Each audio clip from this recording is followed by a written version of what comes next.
Welcome to one and all present here to the FutureTech Conference on Machine Learning.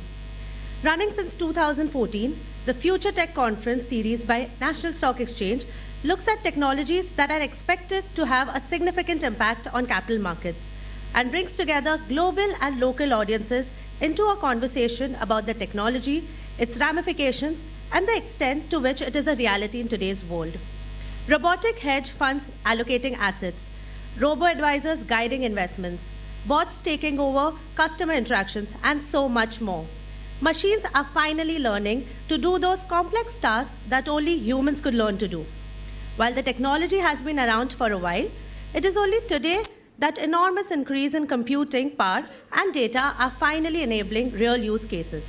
Capital markets has always been a step ahead of the world in adopting disruptive technologies like this.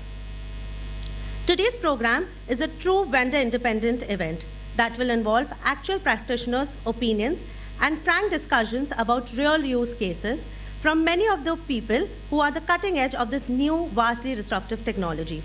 Once again, I would like to welcome all of you to the first conference on machine learning in India that is focused on the needs of capital markets, with talks with practitioners themselves on how things really work. To begin with, I would like to request our MD and CEO, Mr. Vikram Limai, to please come up on stage and give the opening remarks. Morning, everyone. A very warm welcome to everybody. My remarks this morning will center on a technology topic that is really absorbing many of us and many aspects of our lives and the financial markets. Computer systems have always been good at crunching numbers, as we know, but they have not been able to learn from the past and use that knowledge to improve the future. Machine learning, or its synonymous artificial intelligence, is a collection of technologies and practices that allow for our computer systems to do just that. Use the data of the past to perform better in the future. I actually prefer the term machine learning because it more accurately describes what machines are able to do today. True intelligence so far still is human. You can't put it past machines of the future to get there, but at this point in time it still seems to be more human than machines in terms of intelligence. But certainly machines are able to learn based on data and based on history to try and predict the future. Machine learning has been the fodder of science fiction for decades, and the underlying research has found applications in the financial sector from its earliest days decades ago. Capital markets have long used computers and computer models to try and predict movements of markets or detect patterns of behavior or, in fact, even fraud. However, it was always the human that did the thinking, the tuning, the tinkering, and the computer that faithfully and tirelessly executed the models and crunched the numbers. What has changed today is the ability of computers to learn from repetition and from history, and to use past data to improve, with limited human intervention, the output over time.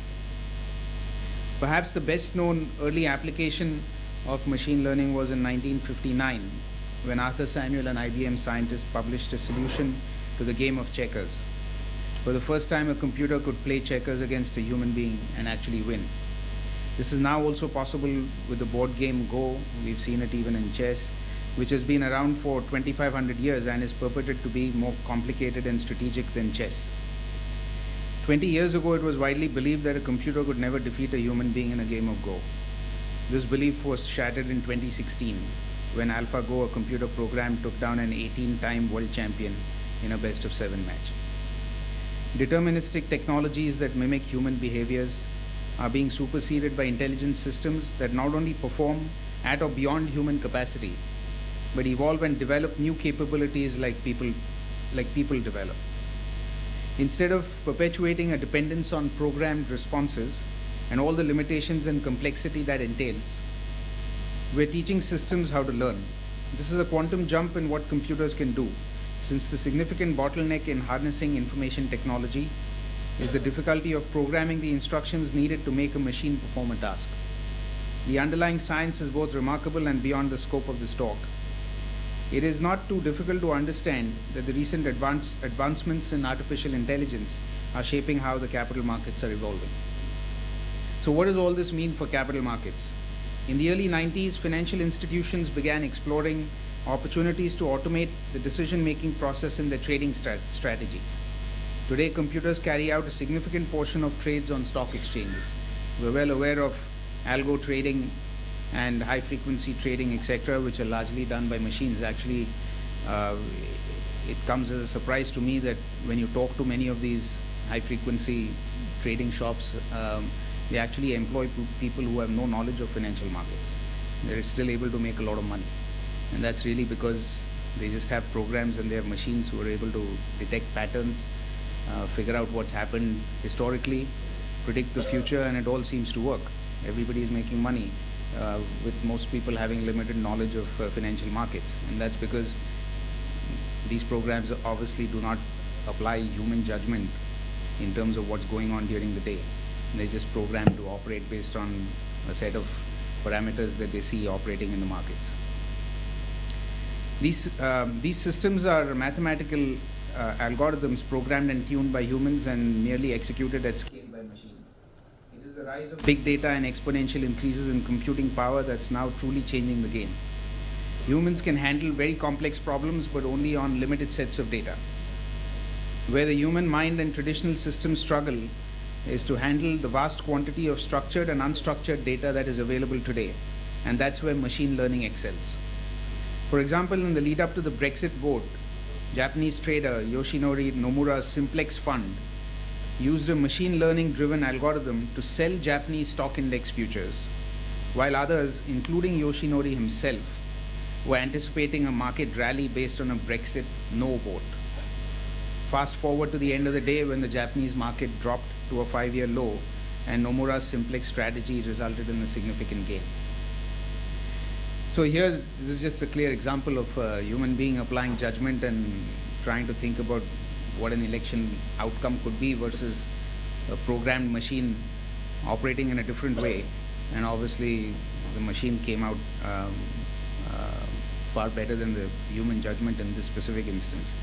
At NSE, we have a firm commitment to harness machine learning for the greater benefit of capital markets in India. In fact, we recently organized a hackathon which was attended by over 37 teams and 250 developers from various data science backgrounds. We put together problem statements with the help of other capital market players, and we were very excited with the results that emerged. Our immediate intention is to experiment with this technology and improve the lives of investors, enable more efficient reporting to regulators, and better secure our nation's financial infrastructure, including better surveillance systems, etc., which even in the case of NSE, we are using artificial intelligence, machine learning, integrating social media, which is what I talked about in terms of structured, unstructured data, to try and figure out how we better monitor markets, how we detect patterns of behavior, etc.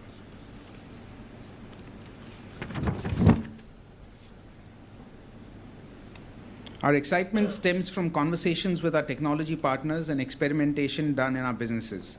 There are, of course, some caveats. Machine learning is a finite set of techniques, good at certain problems. We are far from the Terminator world where machines become truly intelligent and can learn anything. Actually, we have found the following value levers today. Identifying market patterns is one. Many machine learning models are well suited to identifying patterns in market data, predicting market movements, analyzing risk, and a host of uses that lead to better financial outcomes for participants. Many companies are already applying such models in trading, lending, margining, and related areas. Cognitive automation. Intelligent automation enables automation in new areas that were previously believed to require human intelligence and materially improves the performance of capabilities that are currently automated.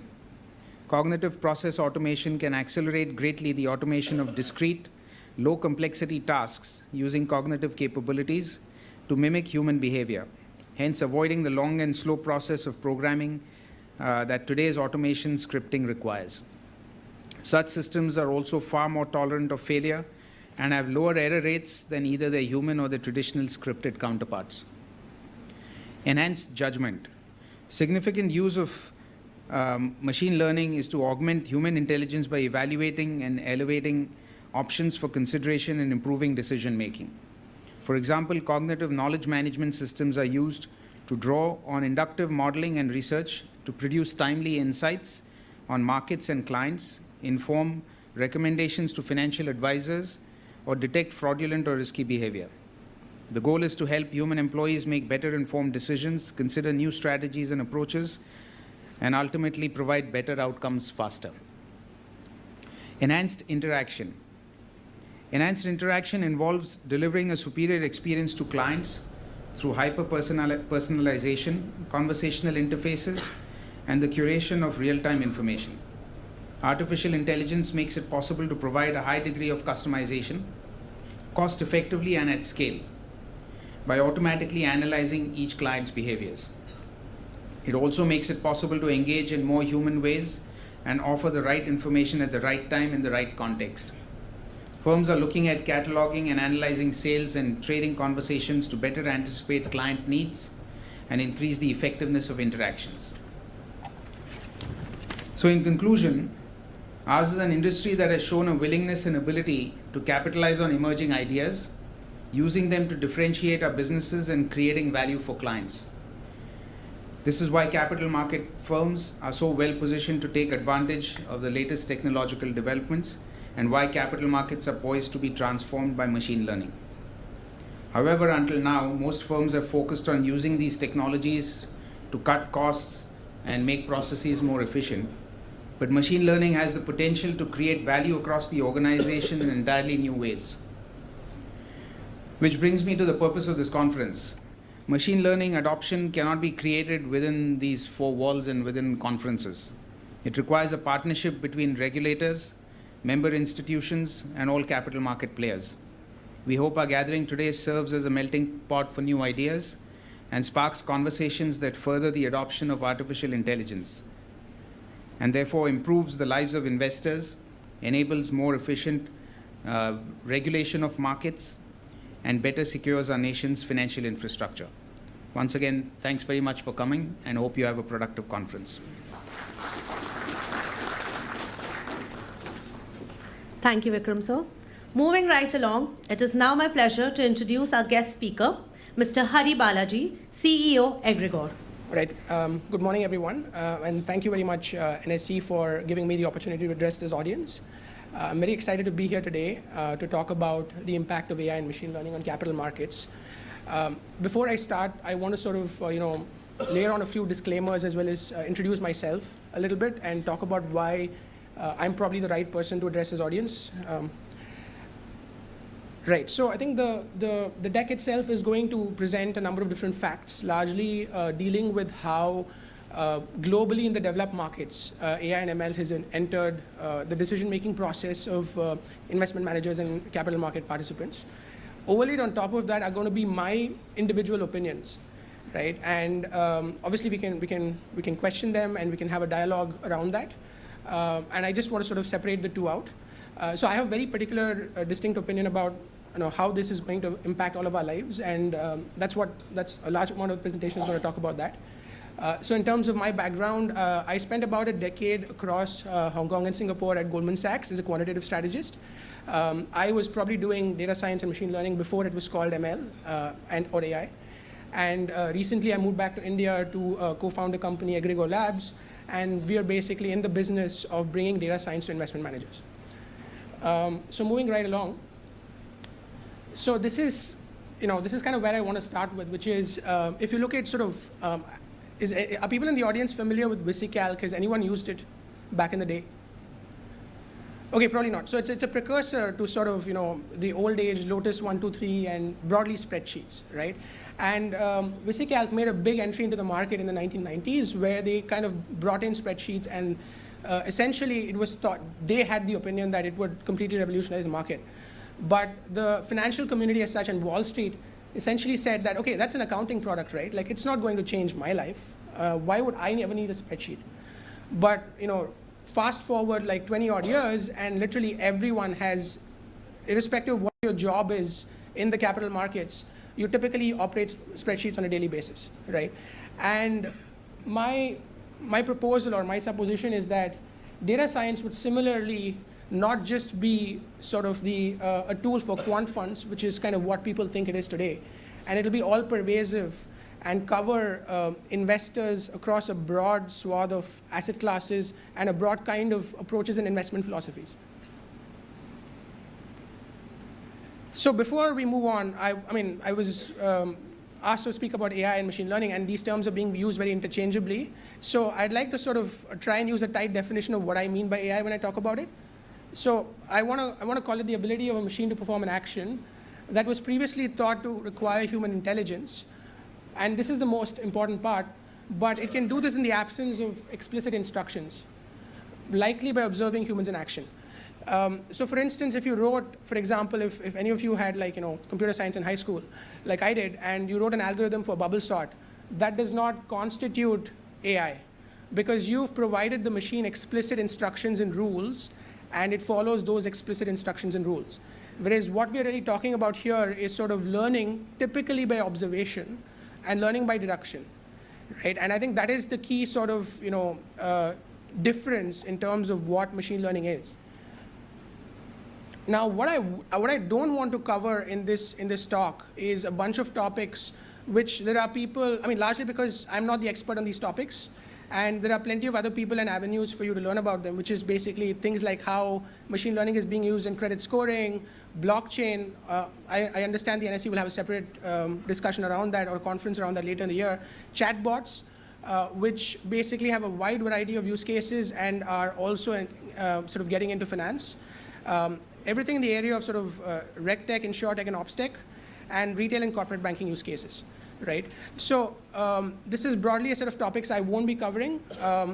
And also, I want to sort of very quickly touch upon sort of what sell side is doing for on the AI front, right? So I spent 10 years at Goldman, and I was at a bank, and I have a broad sort of set of use cases where AI has sort of entered the sell side. Chief among them being discovering bad actors. So can you use some form of pattern recognition to identify operational risks? Can you use that to identify, let's say, rogue traders or situations such as, for example, probably what happened with PNB, where you can basically identify sort of patterns that look off kilter, and through that bubble up sort of for a human to then sort of look through with a fine-toothed comb as whether there was any impropriety involved. The second piece is mostly what you call cost reduction or through operational efficiency, but more importantly, what I'd like to call depoliticizing resource allocation.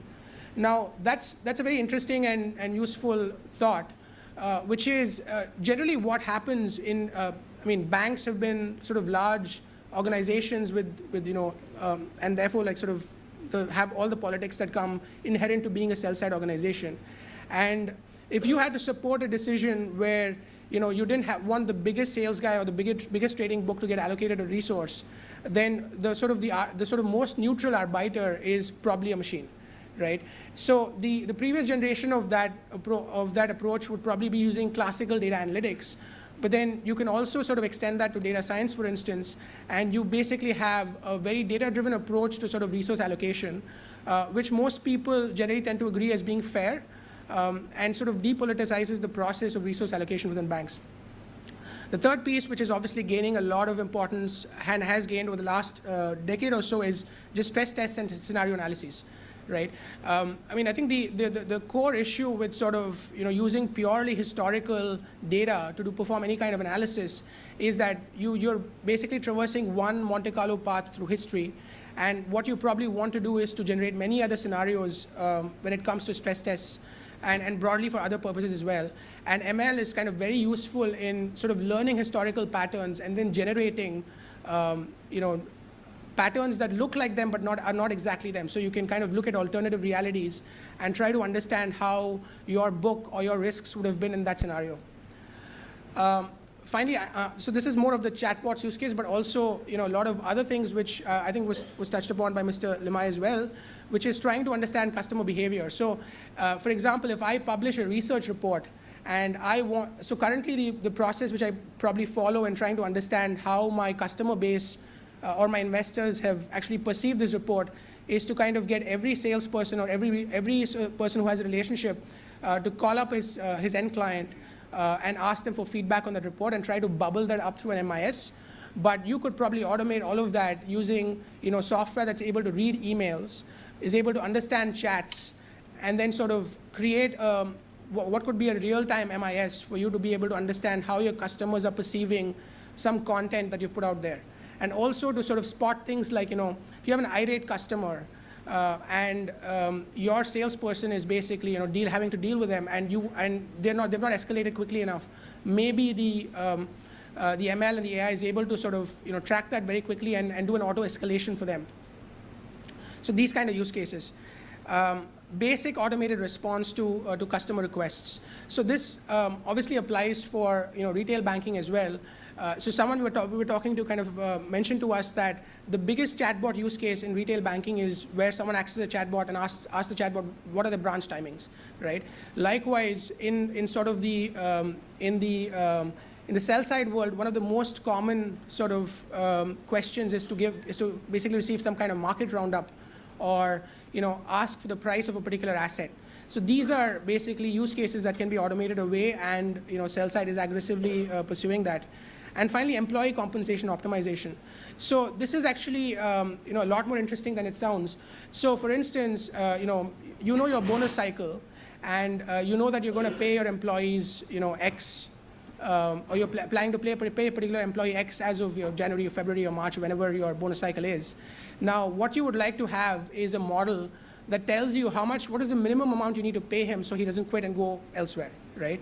So that kind of deep market value assessment of employees, which is also blended with sort of observing the employees', let's say, email records and general behavior to understand their inclination to leave the firm, all of these things can build a very powerful employee compensation optimization system, which at least we know that some sell-side folks have already started adopting.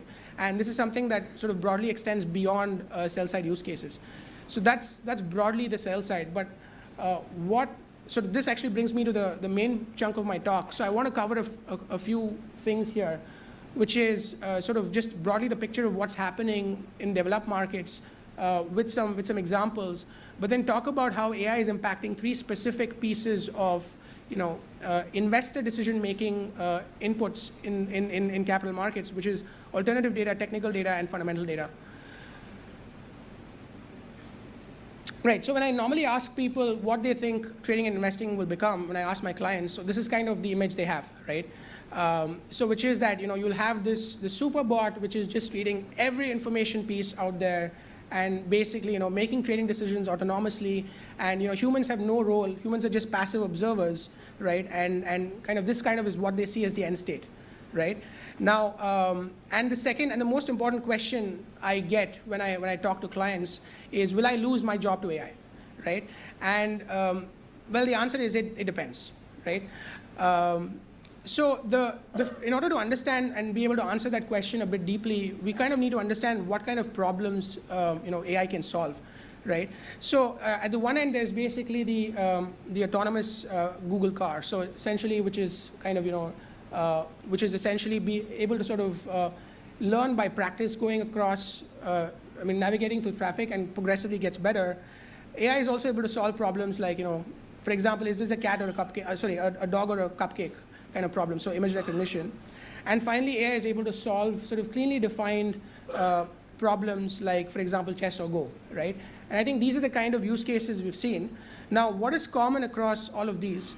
So it typically ends up being problems that humans can effortlessly solve. So if you go back to sort of driving, or being able to say, is this a dog or a cupcake, or like being able to actually play Go, once you have a basic understanding of the rules, you can pretty much sort of start playing, or like be able to sort of differentiate between dogs and cupcakes and so on. At the same time, it's also something that you learn with practice. But the most important piece being, you cannot completely codify it, right? So if I went back and I said, okay, how do I navigate through traffic? It's not something that you can teach someone. You can teach someone the rules of driving or the rules of Go, or you can basically give them a textbook definition of a dog or a cupcake, but you can't really sort of explain why you did a particular thing on the road. You can probably give a sort of post facto justification, but it's something which you just learn from practice and you can't completely codify. And so, which is why, if you sort of look at these two examples, so one of it, the one on the left there is basically an assembly line which has been completely automated, and the other is a self-driving car, right? And I would call only one of these AI, because the assembly line which has been completely automated, it's similar to your bubble sort algorithm. You've very tightly defined a bunch of rules You've given the robot a range of motion. It's probably equipped with some sensors, but effectively it's operating on a very defined set of parameters. It doesn't get better with time. There is no learning. And it doesn't start day zero with like a carte blanche. It's got very clearly defined rules and sort of zones of operation, as opposed to a self-driving car, which basically progressively gets better, learns from experience, operates the way a human would do. And now the question you need to ask yourself, if you want to understand if AI is a threat to your job, is whether you work on such a problem, right? Do you work on such a problem where an automated engine with sufficient amount of practice can actually sort of do your job much better than you, for instance? So for example, if you are, let's say, I don't know, email moderator at a bank, then your job is probably in trouble, right? Because that's something which probably a machine will get better with practice. If you are, for example, a relationship person, then you really need to ask yourself, I mean, is this client giving me business because I have this relationship and that's worth something, and therefore can AI truly disrupt me, right? So I think that's really the qualitative sort of answer to that question. Now, once again, sort of differentiating a bit more tightly the difference between sort of traditional computing and what we call AI. So I think traditional computing is really like take these rules, solve for X, and give me very exact, precise answers. Whereas the machine learning approach is, take these examples, infer rules from them, solve for X, and most importantly, I'm willing to accept approximate answers, right? I think the last bit is quite important because you're not going to get an exact answer learning through examples, right? Your fidelity or your accuracy is going to continuously improve. It's probably going to get to like 99.99%, but it's never going to be 100% the way you're going to get exact answers from a system which has codified rules and is working on a very tight problem. So then we come on to sort of what does AI need to be able to do to be able to add value, right? So first of all, the rules which we talked about here, which the AI is supposed to infer, you actually need the rules to be inferable, right?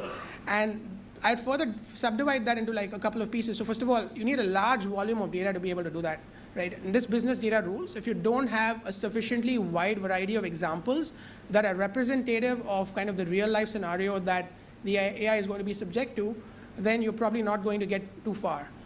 The second and the third pieces are even more important. It needs to be relevant to the current regime. And this is particularly important when it comes to financial markets, and we'll talk about that a little bit more further down the presentation.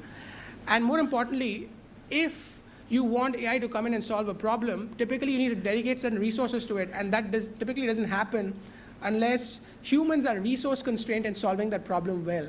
It could be either because there are too many instances of that problem happening on a daily basis. For example, humans could never do HFT themselves. They probably need to rely on a machine because you cannot make 1,000 decisions every millisecond, right? So that's one example, but essentially you need to be resource constrained for AI to be able to add value. And finally, approximate answers need to be good enough, right? If you're in a situation that requires a precise answer, then it's probably not the place to go, right? So that's kind of broadly the set. So I see a number of people like snapping pictures, so I'll just keep the slide up for a moment. All right. So now we actually move on to sort of where I think AI could actually add value, sort of in the capital markets, sort of front office use cases. I think there's basically two big sort of areas. First of all, finding value in what is called big alternative data, and then being able to extract incremental value from traditional data, which we call technicals 2.0 and fundamentals 2.0. Right, so addressing alternative data. So before we sort of go forward, I'd like to define alternative data a bit. So alternative data is basically any data that's relevant for a financial market decision-making process that's not like market price action or stuff you get in an annual report, right? So that we kind of very cleanly classify as fundamental and technical, and then everything else is really sort of alternative data. So if you look at sort of what investing was like, let's say 15 years ago, right?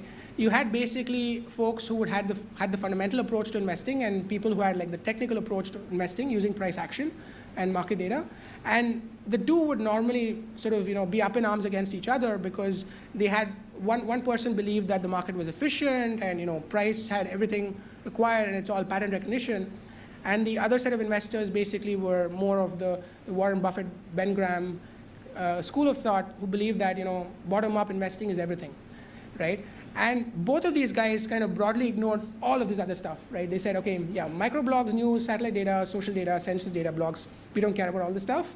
It really doesn't matter. This is all just noise, right? And what's happened over the last decade or so is effectively they've had to care about all of stuff, and that's made their life very difficult because there's just so much information coming through, and the amount of data that's being generated has grown sort of multiples of what it was, let's say, just a year back, and it's just very difficult to track all of this information, right? And that's where we kind of see our sort of capital markets investors as drowning in data and starve for insights, because all the traditional sort of approaches to investing and the sources of data have been really sort of a lot of value has been already extracted from them. There's no real edge, and then everything which is new is very difficult to parse, and that makes it very difficult for investors to deal with this market. And the solution, we think, and the way we think this business is going to change tomorrow is you're going to have sort of a man plus machine approach, where a lot of the sort of alternative data actually goes through some kind of AI filter to generate an output which a human can then parse and try to extract value out of. So if you look at sort of just alternative data, I'd like to broadly divide them into sort of, in kind of this 2 by 2. So sort of along the columns, you have sort of the source of the data. So it could be individuals, it could be a business process, or it could be a sensor, which is like, IoT, et cetera. And then you have basically, things that are purely important to B2C businesses, and then stuff that basically spans the sort of the gamut across B2B and B2C. So for example, if you look at like check-in data online, or social media data, or like things like POS receipts, and news and reviews which people have sort of left online. So all of these are kind of individual footprint data, and they're largely useful in trying to understand B2C companies, right? So if you're looking at a consumer goods company, or if you're looking at a retail company, like for example, if you wanted to understand P&G better, then this kind of information is very useful, right? What people are buying, what they're reviewing online, what they're saying on social media about specific products, that's really useful. Now you have individuals also creating content at two other sort of avenues. One is sort of investor forums. So you have stock market investors, retail investors talking about stocks. And then you also have what they're searching for online, right? So I might actually, let's say I want to buy for example, a car. I probably will, there's probably like no check-in involved, no POS receipts, nothing in terms of news and reviews or social media, but I might actually be searching on some particular forum or web app for more information on that particular topic, right? Or I might be going like, car A versus car B, and that kind of information becomes very useful. Now, in terms of business process and sensors, there's basically B2B transaction data, satellite data, data released by the government, geolocation, corporate exhaust, and all forms of other sensors. So that's basically kind of the gamut of the different sources of alternative data, and the sort of subclassifying that across the source of data and what kind of corporates they reflect. Now, the West is a complete do-it-myself market. There's basically very, very like narrow slices of the problem which are being attacked by different startups and companies, right? So if you wanted app data, you could go to like a couple of companies which provide you that. If you want sort of web data, there's like people who do that. If you want receipts, if you want sentiment, if you want geolocation, satellite data, weather data, there are entire marketplaces for data where you can get alternative data. Then there's third-party research that's being done on alternative data which you can get hold of. And then there's analytical tools that can help you attack alternative data. And finally, there's basically ways to track news and events. So it's a very piecemeal market. It's a market where you can it's built for a user where you can just go and subscribe to 10 different things, play with them, and figure out what you want yourself and build it yourself, right? And you just have all these data sources available to you, and you kind of just plug and play. Now, so we're just going to, so this is kind of the broad list. Once again, I see a lot of people snapping pictures, so I'm going to keep this on for a moment.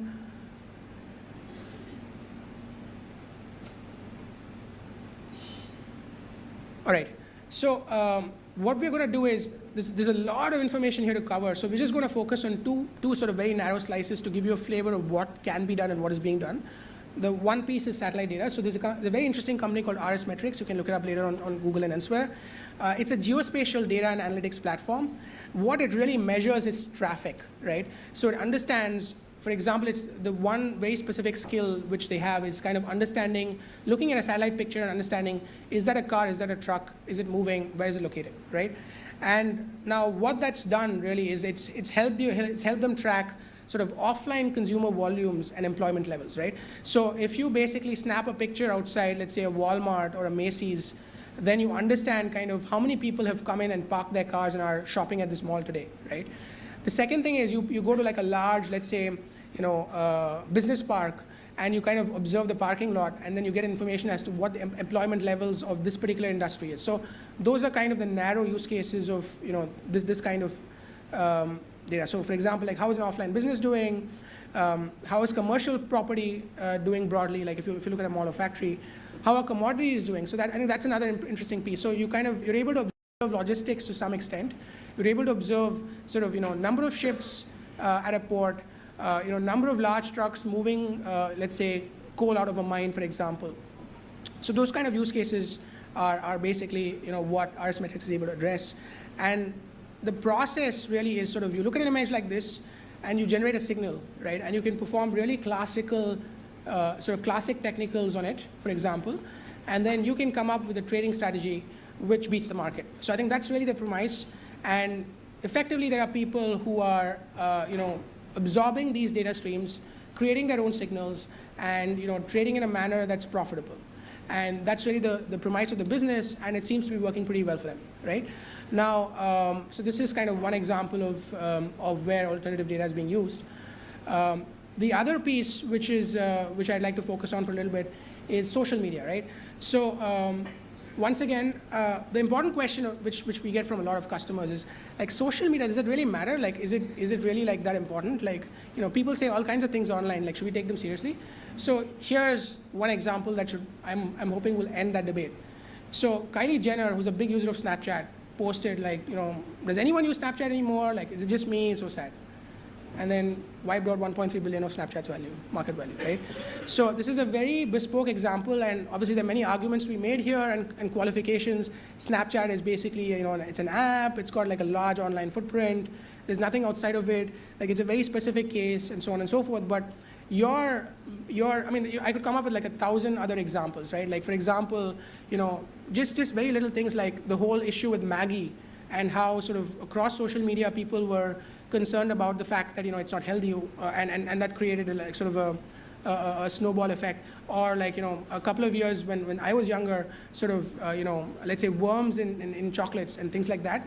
Any of those sort of rumors or concerns or fears amongst people, which is expressed on social media, could very quickly snowball and affect corporates in today's world. So the academic interest in sort of understanding how social media will affect the market and trying to be able to predict has only grown. So in 2010, there was a seminal paper, which is Twitter Predicts the Stock Market. There's been a number of critiques of this paper. It wasn't perfect. It was just a starting point. But then in the years that followed, like sort of, I think 2016 was peak Twitter for financial market day, when literally had one paper coming out every business day, right? And there were like literally like 250 papers that year talking about just this. And you can verify this. This is Google Scholar data, right? And you can, and basically like it's really something that's done and dusted, to the point that I think if you look at sort of 2018, all the recent academic papers talk about how, because Twitter data and its utility is so all pervasive now, and there are so many people doing it, all the alpha in that has bled away, right? So that's kind of been the life cycle of Twitter data. And sort of, iCentium is an interesting company, I think, which kind of does a bit of this. So essentially, you can see like sort of there's a stock price right on top, and then there's basically a couple of sentiment indicators, and you can literally perform the same same technicals which you build for, let's say your stock market data, can be applied on the sentiment indicator, and then you can try to extract value out of it. The other interesting thing about sort of sentiment is it's 24/7. So especially in times when markets are shut, futures are not very liquid, let's say over a weekend, sentiment data becomes very critical to understanding what is happening, right, and how markets will react to an event. So typically, if you have an announcement post-market close on Friday night, and like you've got to wait the entire weekend to try and understand what market's going to do on a Monday, like typically social media and sort of broadly sentiment data is very useful in trying to be a leading indicator of what could happen. Right, so that's like sort of our triaps into sentiment data. So I think then we kind of try to address sort of what this means for India, and is alternative data really sort of a big deal in Asia and India. So I think the first challenge is quantity of data, right? So the big open question is there enough data available to make inferences? And then is the quality of data like good? And when I say good, it means, is it representative of the online market, right? So for example, if you try to understand sort of, let's say, Patanjali like sales by observing like Facebook or social media in general, you may not be very successful because the target audience is probably misrepresented, right? They're probably not as much on Facebook. They're probably on WhatsApp or like some other forums, but maybe not on Facebook. So I think that's kind of the big question, right? So is the penetration deep enough, and is there basically enough representative audience on social media to be able to extract value? And so, and then obviously, like, can the numbers be trusted? That's a big open question. I mean, how much of it is sort of, paid posting and so on and so forth, which are large open questions. Is it a managed social media like campaign which is creating all this content? So those are the difficult questions to answer. And so in sort of my opinion, the sectors where this probably makes sense are travel and job search portals, right? So if you were looking to sort of, understand, like, make my trip stock, and you were basically looking at sort of activity on their portal, now that is probably like a good thing to do, because there's a large enough, I mean, you're capturing a representative audience. It's probably largely online. And likewise, if you're trying to, like, look at Naukri, I think that might, again, sort of job search portal data might be interesting, because large representative portion of the audience is actually on the platform, and it's all online traffic. So it's actually quite useful and sort of representative, and therefore there might be predictive value in those kind of industries. So next we move on to sort of talking about technical data, and so that was kind of our sojourn into alternative data. So this is kind of an open question. So this is, I'm going to throw up two pictures, and I'd like you to connect them. So the first is all of these technical indicators, and the second is this calculator, right? And the common thing between them is that they are both pre-1980 technologies, right? So technicals really were driven by these two gentlemen. So there's Goichi Hosoda, who kind of came up with Ichimoku and everything that basically goes with that. And then there's J. Wells Wilder, who wrote the masterpiece on technical analysis in the 70s. So essentially, those are still kind of the key pieces. And I've written and talked a lot about this. I feel that a lot of the approach is really outdated. And it's basically stuff that was made for people who are trying to do technical analysis on calculators, as opposed to computers or spreadsheets, or now, like, given all the powerful computing that's available, you really shouldn't be using any of the arcane technology. So there's a big promise of hey, like, if I give a machine a lot of historic stock market data, will it infer patterns, and will it be able to sort of do automated technical trading, right? So it's a very interesting question, and a lot of money has been thrown on this, right? So let's go back to sort of the core piece which we had at the beginning of the presentation, right? So, which is like, are rules inferable, right? And for that, we need a large volume of data, which we have, no problem. Is it relevant to the current regime? Maybe, maybe not. And are humans resource constrained in solving this problem? Well, so if you are doing sort of classical technical analysis, where you're going to buy and sell stocks once every few days, for example, then you're probably not resource constrained, right? And finally, like, are approximate answers good enough? Yeah, probably, right? I mean, if you're doing a large enough, if you're dealing with a large enough number of stocks, making a sufficient number of bets, and you get most of them right, you're probably fine. So the important issue, though, is what I'd call dealing with drift. So that's a picture of a cat from 1980, and that's a picture of cat today. And that's the composition of the largest stocks in the S&P 500, like, in 1980, and that's the composition today. So, I mean, the big difference obviously is that tech has become massively heavy, and you have Berkshire as well, and it's a completely different sort of composition and feel, right? So if you had, like, arcane data from sort of the 80s, which you had and you were sort of feeding to your machine, then is it really going to learn what is going to happen going forward? Is it really representative of the market, right? That's the big open question as far as technicals are concerned. It's not a problem if you are designing image recognition to figure out, like, what cats look like, right? There's no drift in that problem. So once again, I mean, drilling a bit deeper, so you need to find markets, or you need to find opportunities where there's no regime changes, there's very little drift, there's a large volume of data available, and humans are constrained, right? And approximate answers are good enough. So what satisfies all of these properties? In my opinion, it's probably HFT, and probably what I'd like to call slower than HFT stat out, right? So you need to be still operating in a domain where you have to make a lot of decisions intraday. In that kind of situation, and if you're operating at that frequency, then there's enough sort of information ratio for you to be able to sort of generate a lot of value. But if you're operating like slower than that, then it's probably not very valuable. Humans are probably still going to win the contest. You're going to have issues with drift. You're going to have, there's probably not much else a machine can do which you can't do as well. Right, so that's a sort of different technical answers. And then finally, this is the problem I find with approximate answers, right? So if you had, let's say, 1,000 pictures of a cat, and you had to, so that was your test, and you got like 800 of them correct, you have an 80% accuracy, right? Now let's take that to the market. So let's say you had to predict on 1,000 days what markets were doing, and you predicted that correctly like 800 days, right? That's still not good enough, because this is just the S&P, right? So this is looking at a period of like 20 years from 93 to 2013. If you kind of fully invested the whole time and you're just long, right? Then you made like a 9% return. But if you just missed the 20 best days, then you were down to 3%, right? Now, and I can guarantee you that the 20 best days probably were like, didn't look a lot, there were not too many examples of those 20 best days. So you didn't have enough samples or enough data for like the big moves. And therefore, it's very likely if you do machine learning, it's going to get all the days where your moves are going to be small and which are very common. So let's say 0.5% move, 1/4% move, and which is very, very common. It's going to learn those very well because there's enough examples, and that's the base case. What it's not going to do a great job of is predicting big moves, because it's not seen enough examples of that, and they're few and far between, right? And if you miss the big moves in either direction, that's basically where most of your returns are. So that's really the challenge with sort of doing something that's fully automated and sort of fully machine learning driven without any human intervention. Finally, this whole space is becoming what I'd like to call a Red Queen race. What's called an answer, which is basically, essentially this is what the Red Queen says to Alice in Alice in Wonderland. So you need to do all your running, you need to do all the running you can do to just stay in the same place, right? Because it's so competitive, you need to continuously improve yourself and run faster and faster just to sort of stay at the same level of competition as your peers. And if you want to get ahead, you need to at least run twice as fast, right?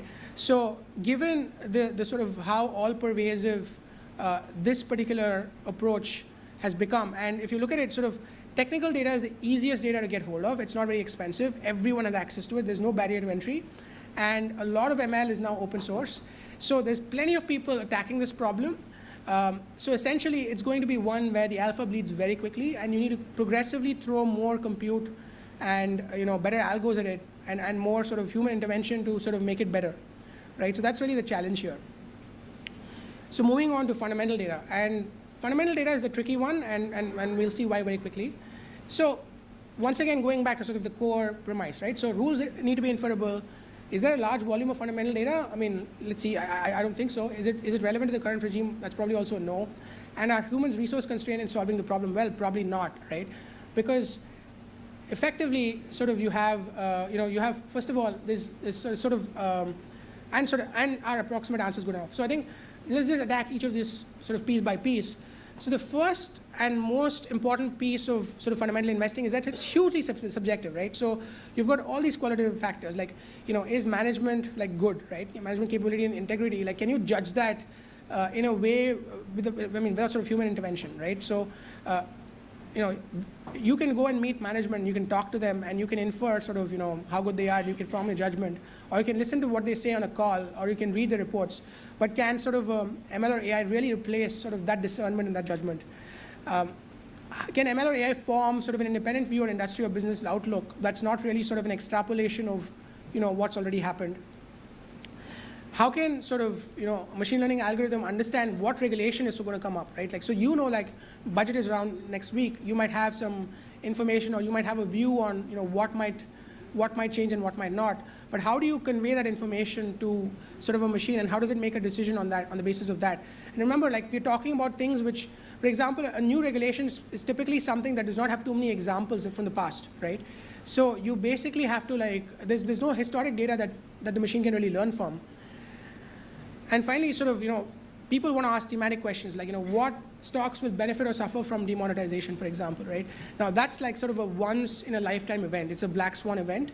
And there's literally no history which, ML can really use to get that, to understand what will happen. Likewise, what stocks or will benefit or suffer from a Trump impeachment, similar open question.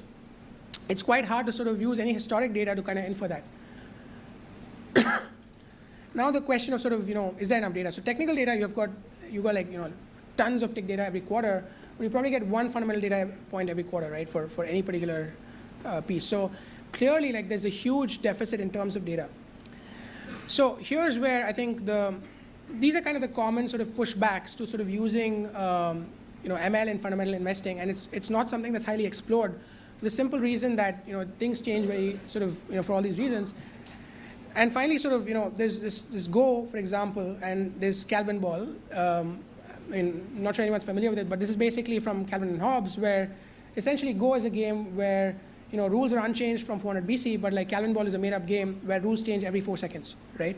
So it's and markets are more like Calvin Ball than like Go, because rules keep changing all the time. There's new regulations, things are forever changing. Your competitor might go out of business. A big conglomerate might decide to enter your domain. So it's constantly changing, and the real open question is, can AI ML really create value here?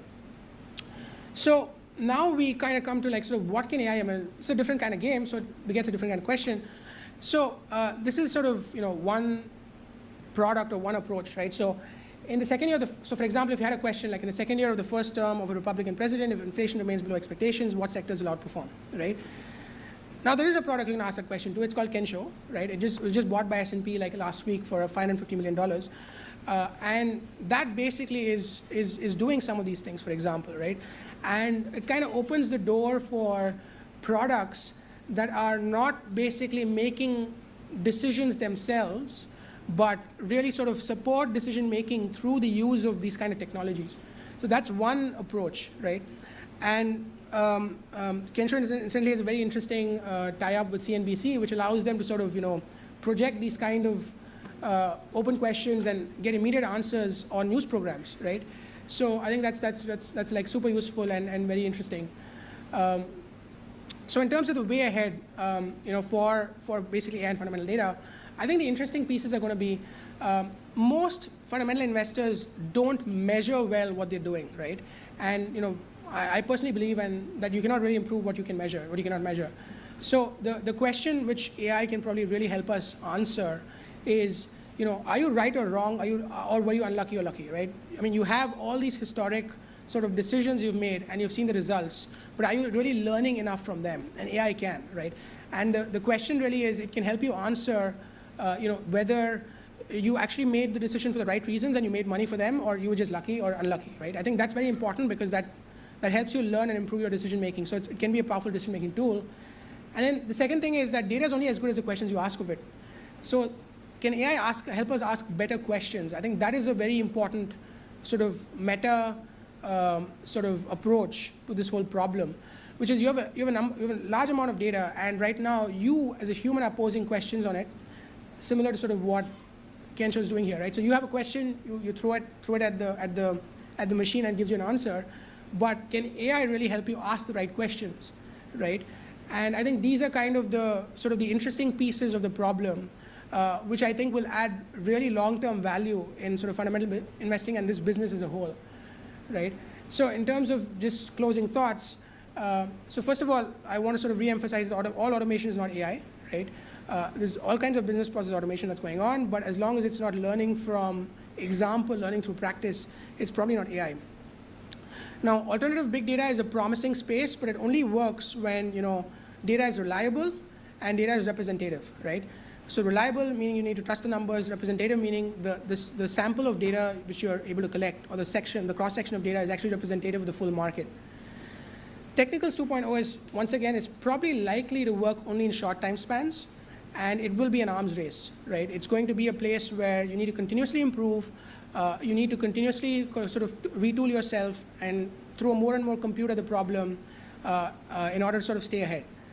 But the territory with immense potential, which I see, is basically fundamental investing, right? There's a large number of fundamental investors who could really benefit from, using AI as a decision support tool. I think it's an uncharted territory and that has immense potential. And finally, sort of this is kind of my philosophy, which is, as said by Paul Tudor Jones, no machine is better than a human, but no human is better than a human with a machine. So I think eventually it's going to be sort of a man plus machine play and not a machine instead of man play. So I think that's kind of what I wanted to say. And yeah, this is me. And if you need to reach me, that's my email. That's the end of the presentation. I'm happy to take questions.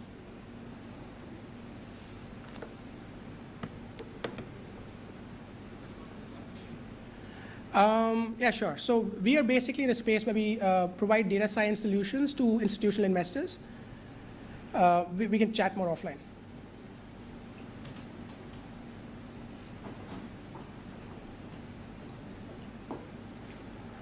All right, if there are no more questions, thank you very much. You've been a great audience. I'll let the program continue. Thank you. So I would like to request you to please stay back. I'd like to call upon stage Ms. Hazan Mistry, Strategic Business Head, New Products, to give a token of appreciation.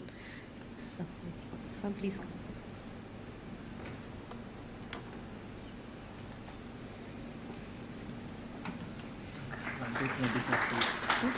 Our next session is on enterprise AI.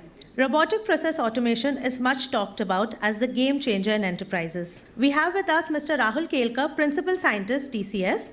He shall talk about the promise and potential of the technology of robotic process automation to transform operations, servicing, and compliance. Good afternoon, one more time. So I will continue from where I left off the demo. So I'm going to take the next 30 minutes or so, I won't take the full hour, to talk about some philosophy. I think that's the order of the day now, behind what I called as cognitive automation in the morning. So let me start with some philosophy. Everything that has been discussed since morning in the panel, as well as it's about accelerating change. At times we don't know what we are trying to change, but let's leave that aside. Everything is about accelerating change. And everybody has said we live in interesting times.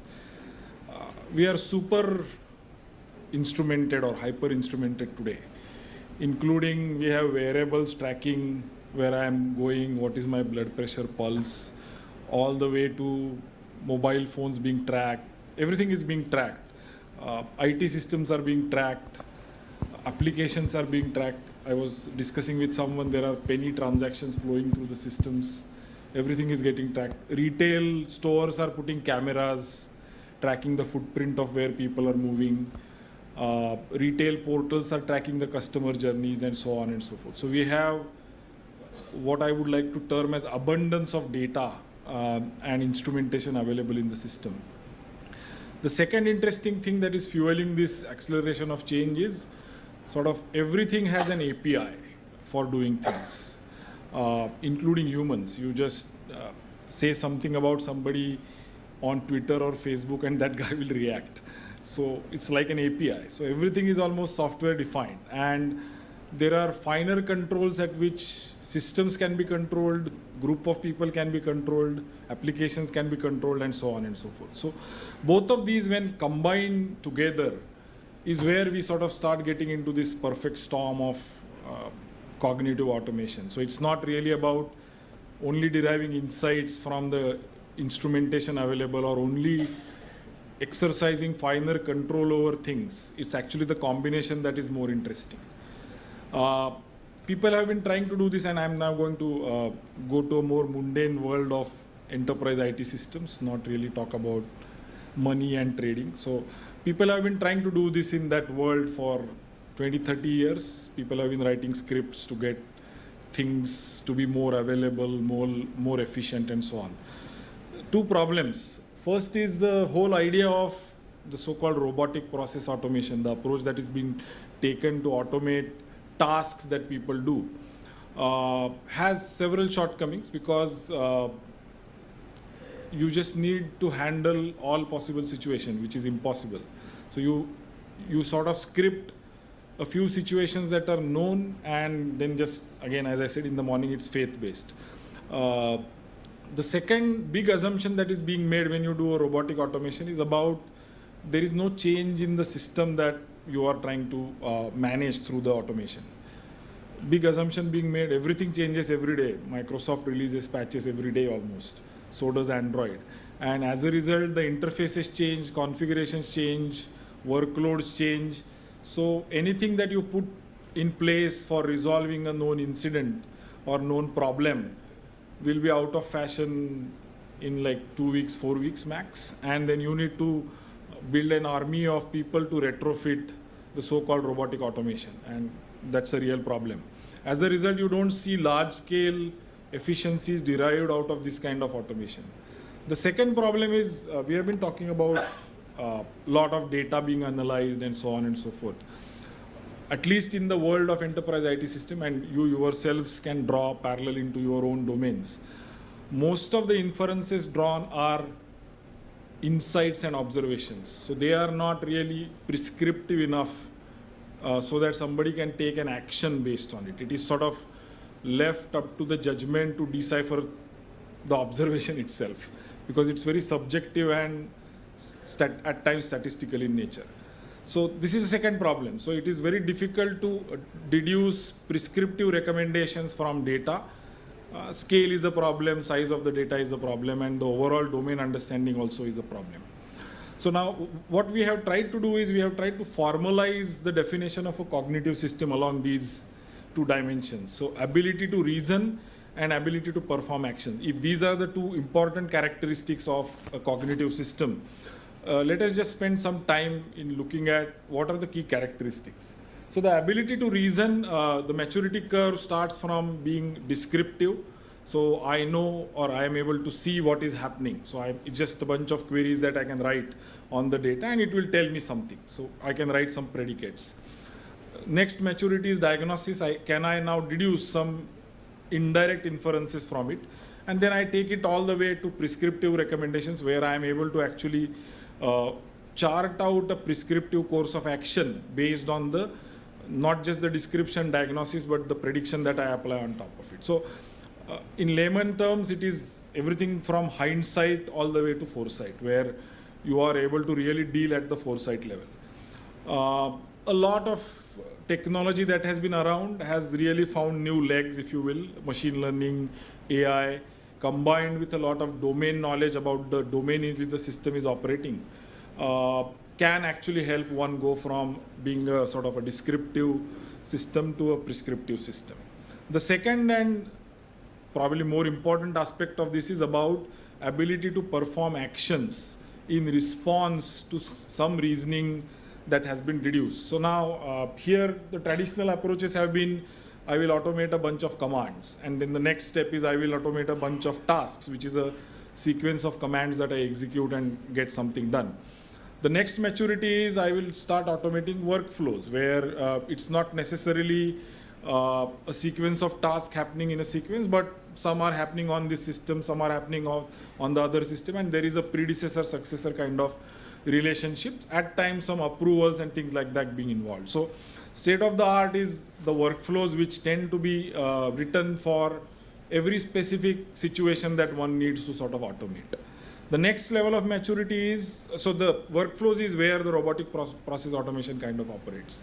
We believe there is a higher level of maturity possible called intelligent automation or cognitive automation, where it is necessary to segregate characteristics that are associated with processes and policies from the technical actions that one needs to take in order to do something automatically. Because the processes and policies, as there was a discussion on the panel, have a tendency to change at a different time scale, whereas the technical procedures have a tendency to change based on the upgrade of a technology or a release of a new technology or migration from one technology to another. So these two items, if put together in a workflow, is a recipe for disaster in some sense. One needs to segregate both of these things so that you keep the systems maintainable in some sense. The other thing is, instead of writing individual workflows, because there are like I believe there are not more than maybe 25 patterns in entire computer science which can represent any system. So if that being the case, why do you really need 200 different workflows to be encoded? So it should be possible to represent these 200, 400 workflows as instances of some basic patterns. And one should be able to deal in terms of reasoning as well as actions at some fundamental patterns like triaging, like healing, and so on and so forth, like patching. So there is no need to really write individual workflows for patching system A versus system B versus system C. It should be dealt in the abstraction and the model layer. So really, in some sense, it is model-driven software engineering applied to systems. A combination of these two things is what we have tried to put in Ignio, and that's why we are calling it as a cognitive automation, where there is no prescriptive predefined runbooks. The procedures are constructed on the fly. We believe it is able to handle diversity as well as change better than the state of the art. Let us go deep into some, a lot of discussion happened, good discussion on the panel. So we fundamentally believe that, whenever typically discussion about machine learning and AI starts, unfortunately or fortunately, depending upon where you stand, it is always in relation to what I call as recognition intelligence, ability to recognize things, whether it is a cat that you are recognizing or a dog and a cupcake or whatever. So it's about voice that you are recognizing, text that you are recognizing, images that you are recognizing, and so on and so forth. That, I believe, is only 1/3 of the problem. More interesting problem lie in what I call as reasoning intelligence and the operative intelligence, where once you have recognized something and essentially figured out the context in which the system is operating, whether you call it the blueprint or the profile or contextual intelligence, whatever, then there needs to be an ability to reason about what is happening, why is it happening, and predict things like that. So that is everything about reasoning intelligence. A bunch of algorithms are available. In my frank opinion, not a single one will work in all possible situations. So one needs to build what we call as algorithm of algorithms, which is able to figure out the right algorithm to be used under right conditions. So it's not really about one library, but it is about a bunch of libraries being orchestrated under different conditions. Whether it is time series or graph data or set data, I would still stand by my statement. The last bit of intelligence is about operative intelligence.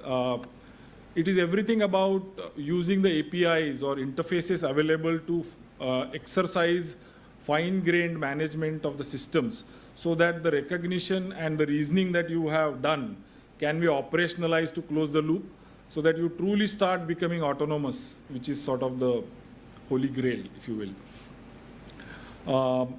Let me take an example and try to illustrate this point, right?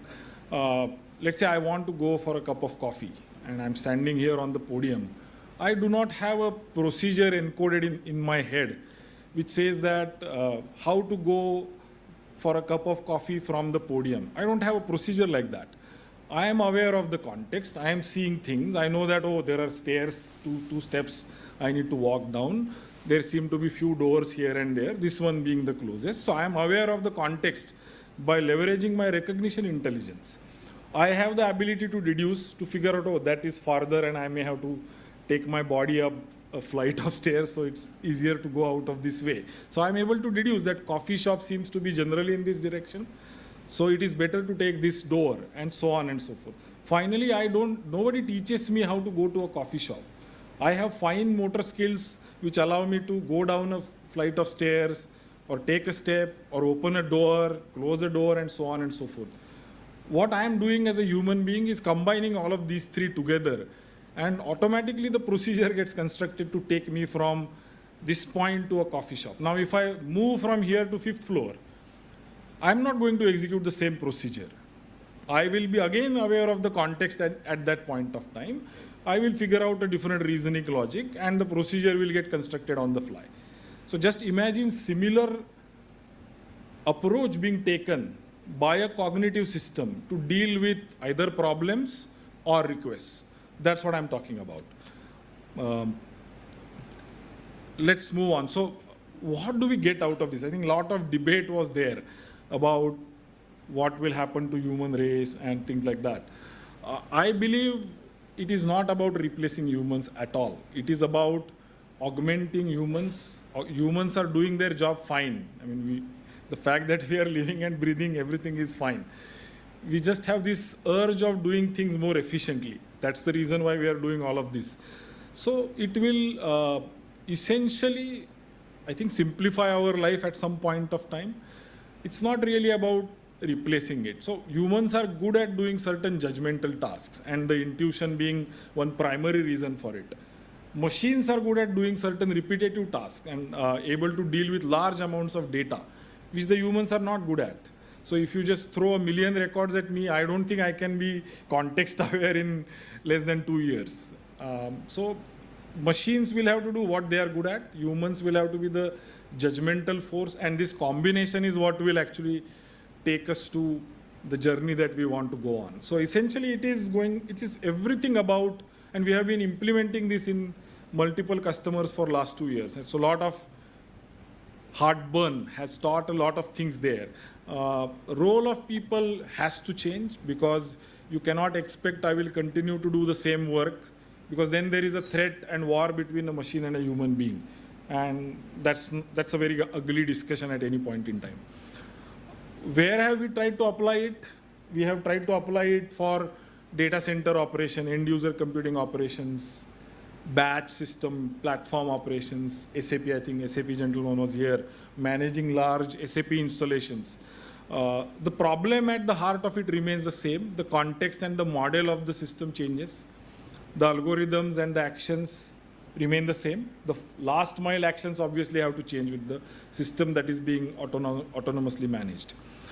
Let me take an example of how this operates. So today, this is the as-is state, right? There are business users who raise service requests, change requests, give me a new report, and so on and so forth. There are alerts and incidents coming from a bunch of monitoring tools that all of you have in your data centers. All of this goes to this so-called enterprise IT organization, which is typically divided into L1, L2, L3, and some governance layer on top. All of these work items land in L1 layer and they get escalated till the time you hit the SLA. By that time it gets closed, and so on and so forth. So how is this going to change? Now we are talking about a cognitive system coming into play. So it is going to be put in front of this mass of people who are good at doing what they are doing regularly. So there is this intelligent virtual expert, which is now going to have the first right of refusal. Every request, every work item, every issue that the system is generating will first go to this cognitive automation solution.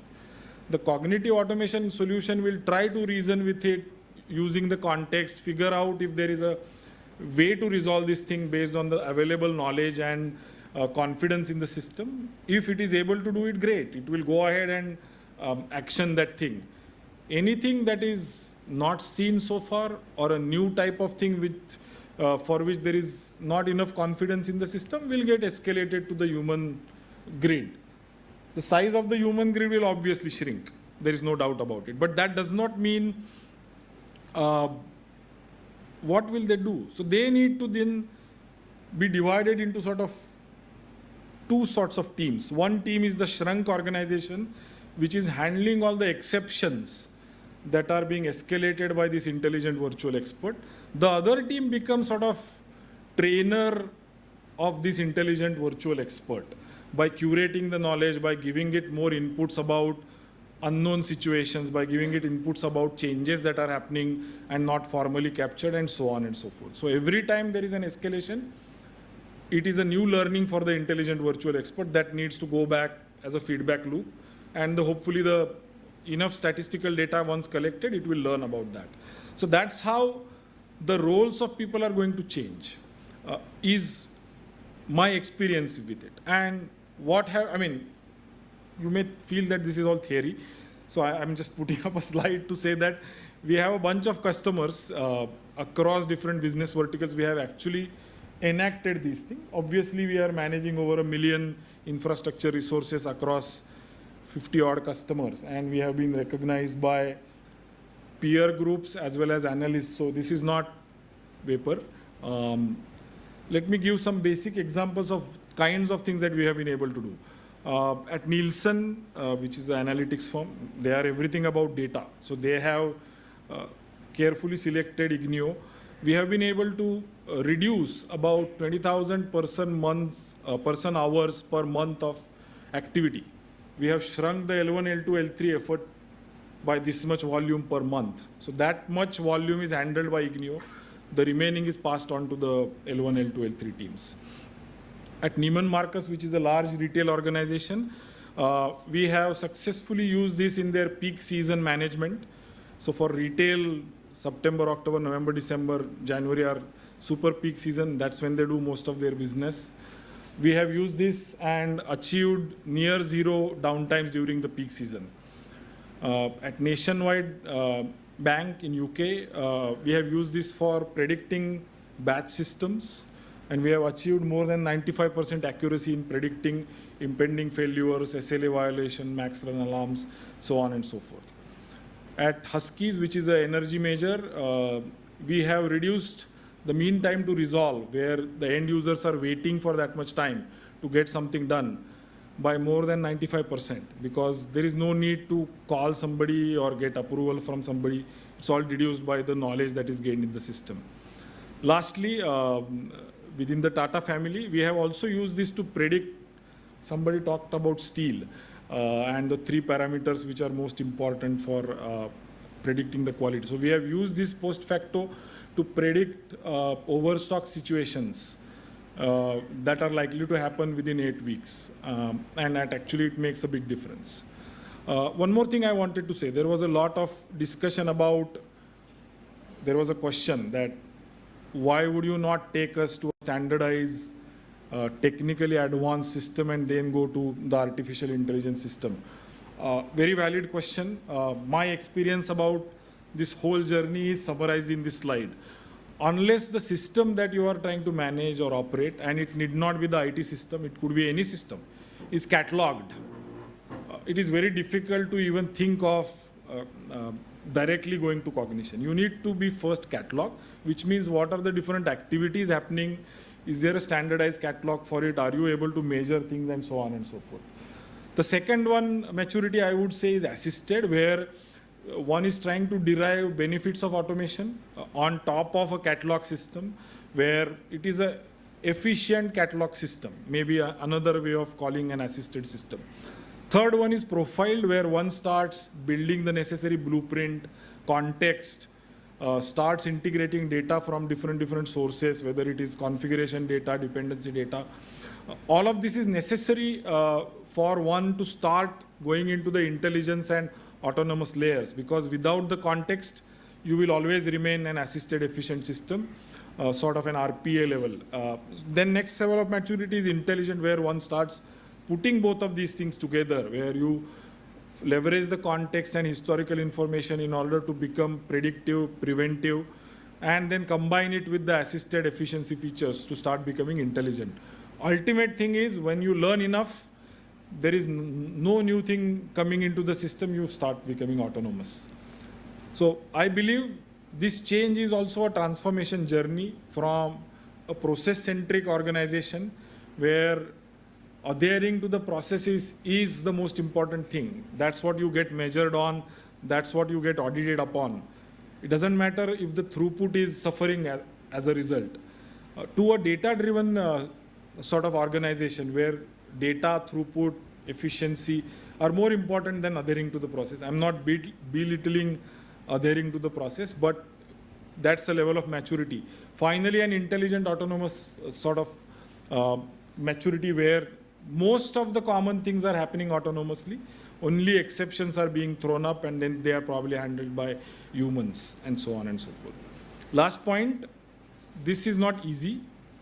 This requires significant organization change management. No cognitive systems will succeed without organization change management, because the way the roles are defined, the way the teams are organized, It is all vertical, horizontal silos with dotted relationships. Everybody is trying to live up to the metrics or SLAs of their own team. And that is fundamentally against the principle of cutting silos and developing a single source of truth based on which you are able to reason automatically. So significant change is required in terms of reorganizing. So people have to accept this fact that only exceptions will come to them. Most of the daily tasks will be handled by machines. Then people have to also be aware of the fact that the role of what they do day to day changes from not only handling exceptions, but also training the system, because that feedback loop needs to go back. Sometimes the knowledge may be misrepresented because it is finally coming from data source which is maintained by somebody. So people have to be curators of knowledge in that case. And that's how the organizational structures as well as aspirations of people have to be tuned. I would leave you with a quote by a smart person.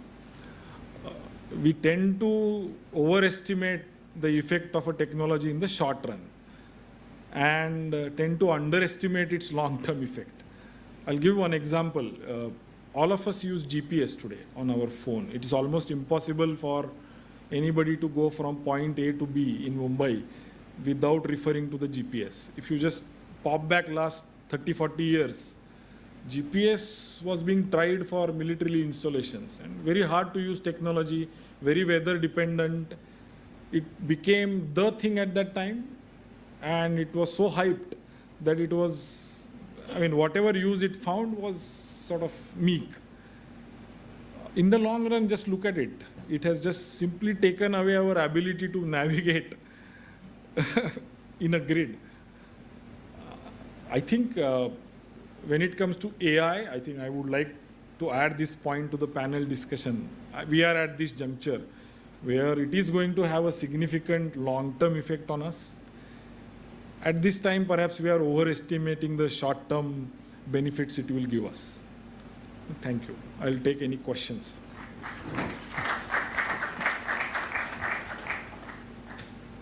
Yeah.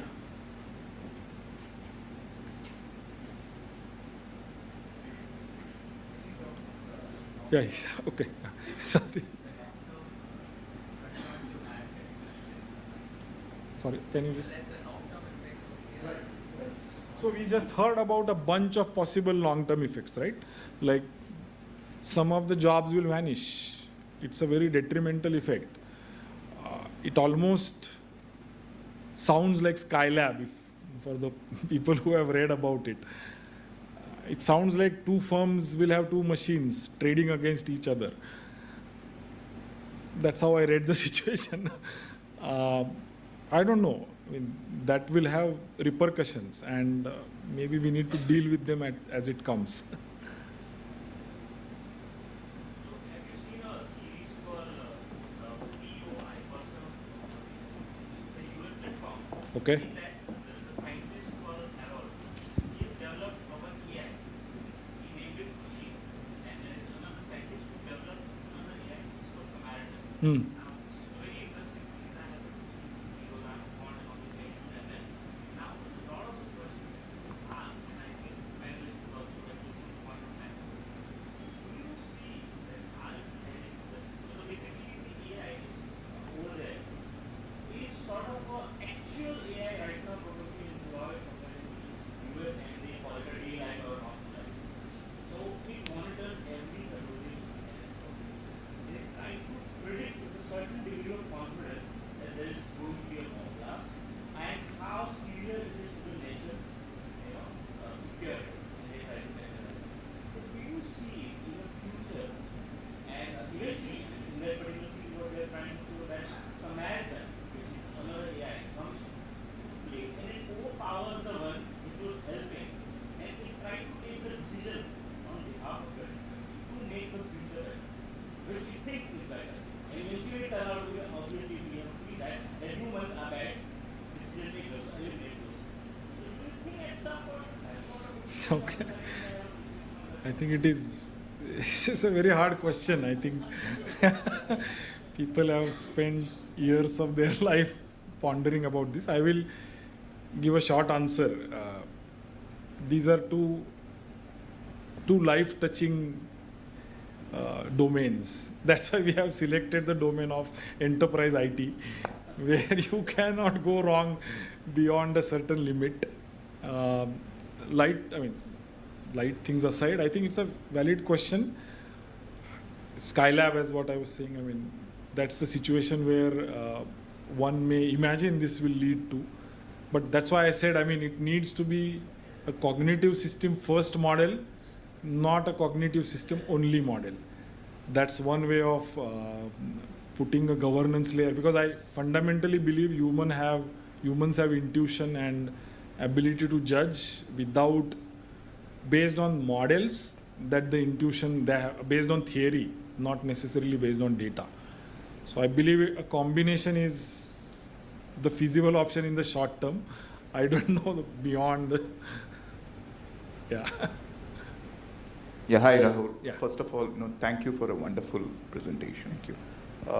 Just a question, it's a more elementary question actually. I think in one of the challenges, maybe in your second or third slide, you had put as one of the primary challenges being that any business, however small or large, has too many different situations. Right. So how does one start on the journey for cognitive automation process? Because of the inherent number of different processes involved. Right. So I think the answer lies in the word cognitive automation itself. So if you just, let me take an example, a large CPG firm that we have been working with for last 14 months or so. Their challenge is they have a lot of money. So they have just over-provisioned most of their IT systems. So most of the capacity performance issues actually don't come. Most of the issues that they see are only availability kind of issues, which result in financial loss for them. The challenge was, can I predict some of these situations based on what information I have? Most of these organizations, and I'm sure you also have, you have historical alert information, historical monitoring data information, historical tickets information which are user reported. There is sufficient knowledge and models available within IGNIU, and I'm sure outside as well, to figure out the hotspots in the system by merely looking at 6 months of historical data. Obviously, it needs information about configuration and dependencies, but it is possible to figure out things that are predictable, to use technical terms, in a univariate manner or a multivariate manner using a bunch of techniques, or things that always co-occur. There may not be any causality that one could deduce, but co-occurrence can be sensed from historical information. It's one of those descriptive recommendations, as I called. It's not a very diagnostic or prescriptive recommendation, but it is possible to figure out hotspots. It is possible to figure out repeating issues. It is possible to figure out correlated issues where there is almost like a bully victim signature, where a bully event is always followed by a bunch of victim events, or there is a neighborhood kind of signature where a bunch of events may occur always together in random order. It is possible to figure out all of these things, and I think that is the place where one has to start, because these are in some sense low-hanging fruits. One needs to then reason about, does one handle these reactively, continue handling them reactively, so that I am just cutting the MTTR time, mean time to resolution, to manageable and acceptable limits, while I parallelly embark on a journey where I do a root cause analysis and find a permanent fix for some of these problems. So most of the times this is where one needs to start. Obviously, the slide I showed on the maturity matrix is very important. Any operation that is not cataloged, all of this is a very difficult discussion. So one needs to be at least cataloged to really embark on this journey of, can I measure and figure out a prioritized plan of action. Thank you. The chatbot demo by Mr. Sandeep Manoharan from Rupee Seeds. Mr. Sandeep, please come on. The response time is very quick when somebody interacts with the chatbot. Our chatbot has both the things, like it response to text, as well as we have provided graphical interfaces as well, wherein user can just click on certain buttons and get the answers. So what we'll do is now we'll quickly start the demo. So basically it captures the intent of what the user is trying to ask, and it responds to the query. So we'll start the demo. So as soon as you start the chat, it understands, let's say it calls you with your name, and also it's like whether you are Sandeep or Alok, it will understand you. And then these are the options which are available. You can get the latest price. You can see which are the top gainers or losers. You can also have a market commentary, how is the market doing and all. Then there are certain portfolio reports, ledger reports, other back office reports. So you can have a view of those as well. Then let's say there are certain FAQs, or you want to understand more about a product which a broking firm is offering. So that also a chatbot is able to answer it very well. So we'll start the typical interaction wherein, let's say, a person has initiated a conversation, and now it's asking, let's say the typical question is, how's the market doing today? So rather than, let's say, a person is calling a dealer and asking, kaisa lag raha hai bazaar and all, so that's what. So it's asking, how's the market today? And as soon as the query is there, so this is the, response, what's the Nifty, Sensex, and you can add many other parameters. You can have Bank Nifty, you can have sectorial indices and all. It's entirely configurable for a broker, what kind of response needs to be devised for these kind of queries. Now second is, once I see the market, the other natural question is, how is my portfolio doing? Whether today I'm making money or losing money. So let's say I show me my portfolio, that's the question. And here the chatbot response was the current valuation, how much is M2M, how much is the profit or loss, and also which are my portfolio. I can see the complete detail of my portfolio, and it includes not only the equity as well as, you can also have mutual funds and other asset classes as well. So these are the details of my portfolio, the M2M, the profit, what has been made, how much is the unrealized gain or loss, and the other section is of mutual fund. And now let's say I understood the market, I understood what my portfolio is, which are the stocks which are gaining or losing. And the third thing is, I want to inquire the price for a particular symbol, for a particular stock. So here we have taken Infosys. So let's say a user is saying, what's the price of Infosys?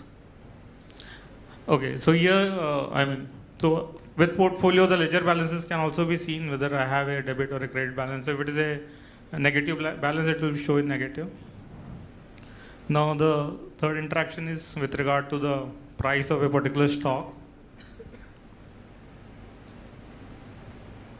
So here, as you see, there are two ways of interacting. I can either just key in my queries, or I can have the buttons as well, which I can just click, and then I can get the response accordingly. So here I have asked what's the price of Infosys, so it has shown me the price, the difference, percentage change and all. Now I can do is, let's say I want to know more insights about Infosys, so I can just click on View Insights, and it will show various parameters or various analytics related to Infosys. Again, this is highly configurable. The broking firm can decide which all parameters to give due weightages to and what all need to be shown. So here, like showing the delivery summary, the average delivery, how much the delivery has gone up, gone down, how many block deal has happened, what's the health score, what it is peer ranking. All these informations are available very quickly to the end user. Now I want to see the details. I want to see the high and low of the day, high and low of the month. All those information can also be very quickly responded by the chatbot. So it's a month high and low, day high and low. Then I want to see futures for TCS, so I just click on View Futures. So it shows me all the near, next, far month future contracts along with this price and the price ranges as well. I want to see what were the bulk deals as of yesterday. So I can just key in bulk deals and it will show me the entire detail of bulk deals which has happened as of yesterday.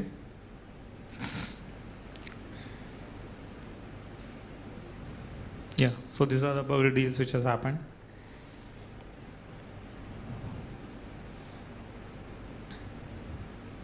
So now this is regarding the new product offering by a broker. So let's say margin funding is there and a broker is offering that. So a client wants to inquire what is MTF. Can you just explain me about the product? So as soon as I do that, Chatbot will respond what is this product and what are the key benefits. So it can have many more layers of information to it. You can have various buttons also, like do you want to participate in MTF? Do you want to register for that? So all those things can be very well incorporated in the chatbot. So here it is just showing the information about the product, but you can also add many layers to it. Also, one of the key feature of this chatbot is multilingual. So you can actually speak in any languages and chatbot will respond accordingly. So the next section is regarding that. So whether I can chat in my own language. So obviously yes. So here we have added some interactions in Hindi wherein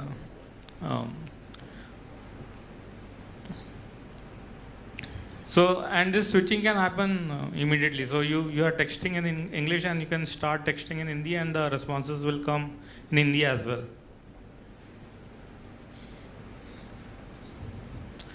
So let's say you want to get the price of Maruti. So again, Maruti ka bhav kya hai? So again, the response will come.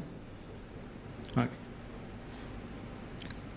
And the responses right now for the demo, it's coming in English, but all the responses can come in Hindi as well. I mean the language in which the language what you are asking, the same language the responses will come.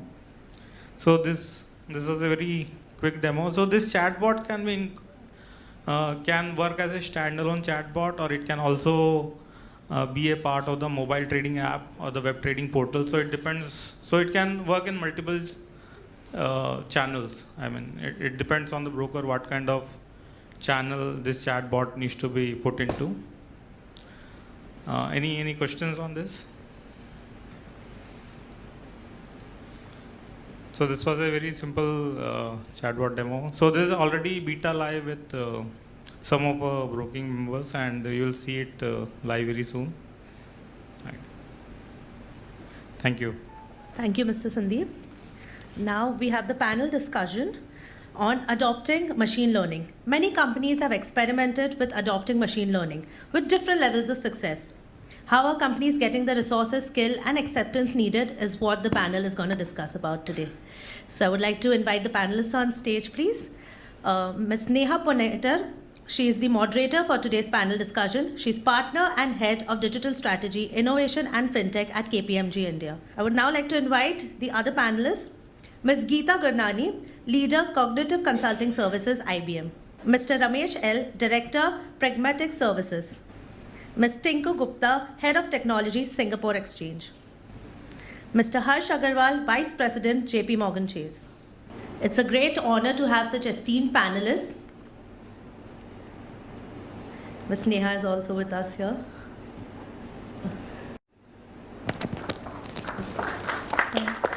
Hello.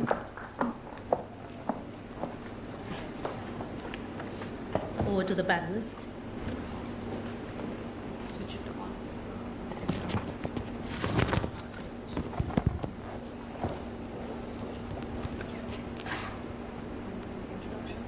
No, means she introduced us, so you can. Hi, good evening, everyone. Right, I'm sorry I missed out the names. Thanks. So, Geeta, I'll start with you first. Sure. Yeah. All right. So, we're discussing, when we talk about something like machine learning, wanted to understand from your experience, how do you actually get going on a machine learning kind of a project? Is it And in your experience, how have organizations gone about it? Is it in terms of doing a POC, or do you see people actually going into a full-fledged implementation? What's been your experience? Yeah, so thanks, Paul. And see, I think machine learning, like as we all know, right, it's an emerging area. So, of course, there are companies who have done what I call them the early adopters, who have gone ahead and they're doing certain experiments with it.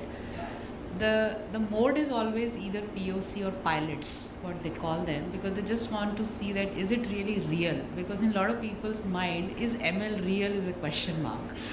Now they have seen a lot of buzz around it, but I think to really have a feel of it, the POC is a start point. But in many cases now we are seeing that out of, let's say, 10 POCs, what people do, 5 to 6 are going into the full-fledged implementations.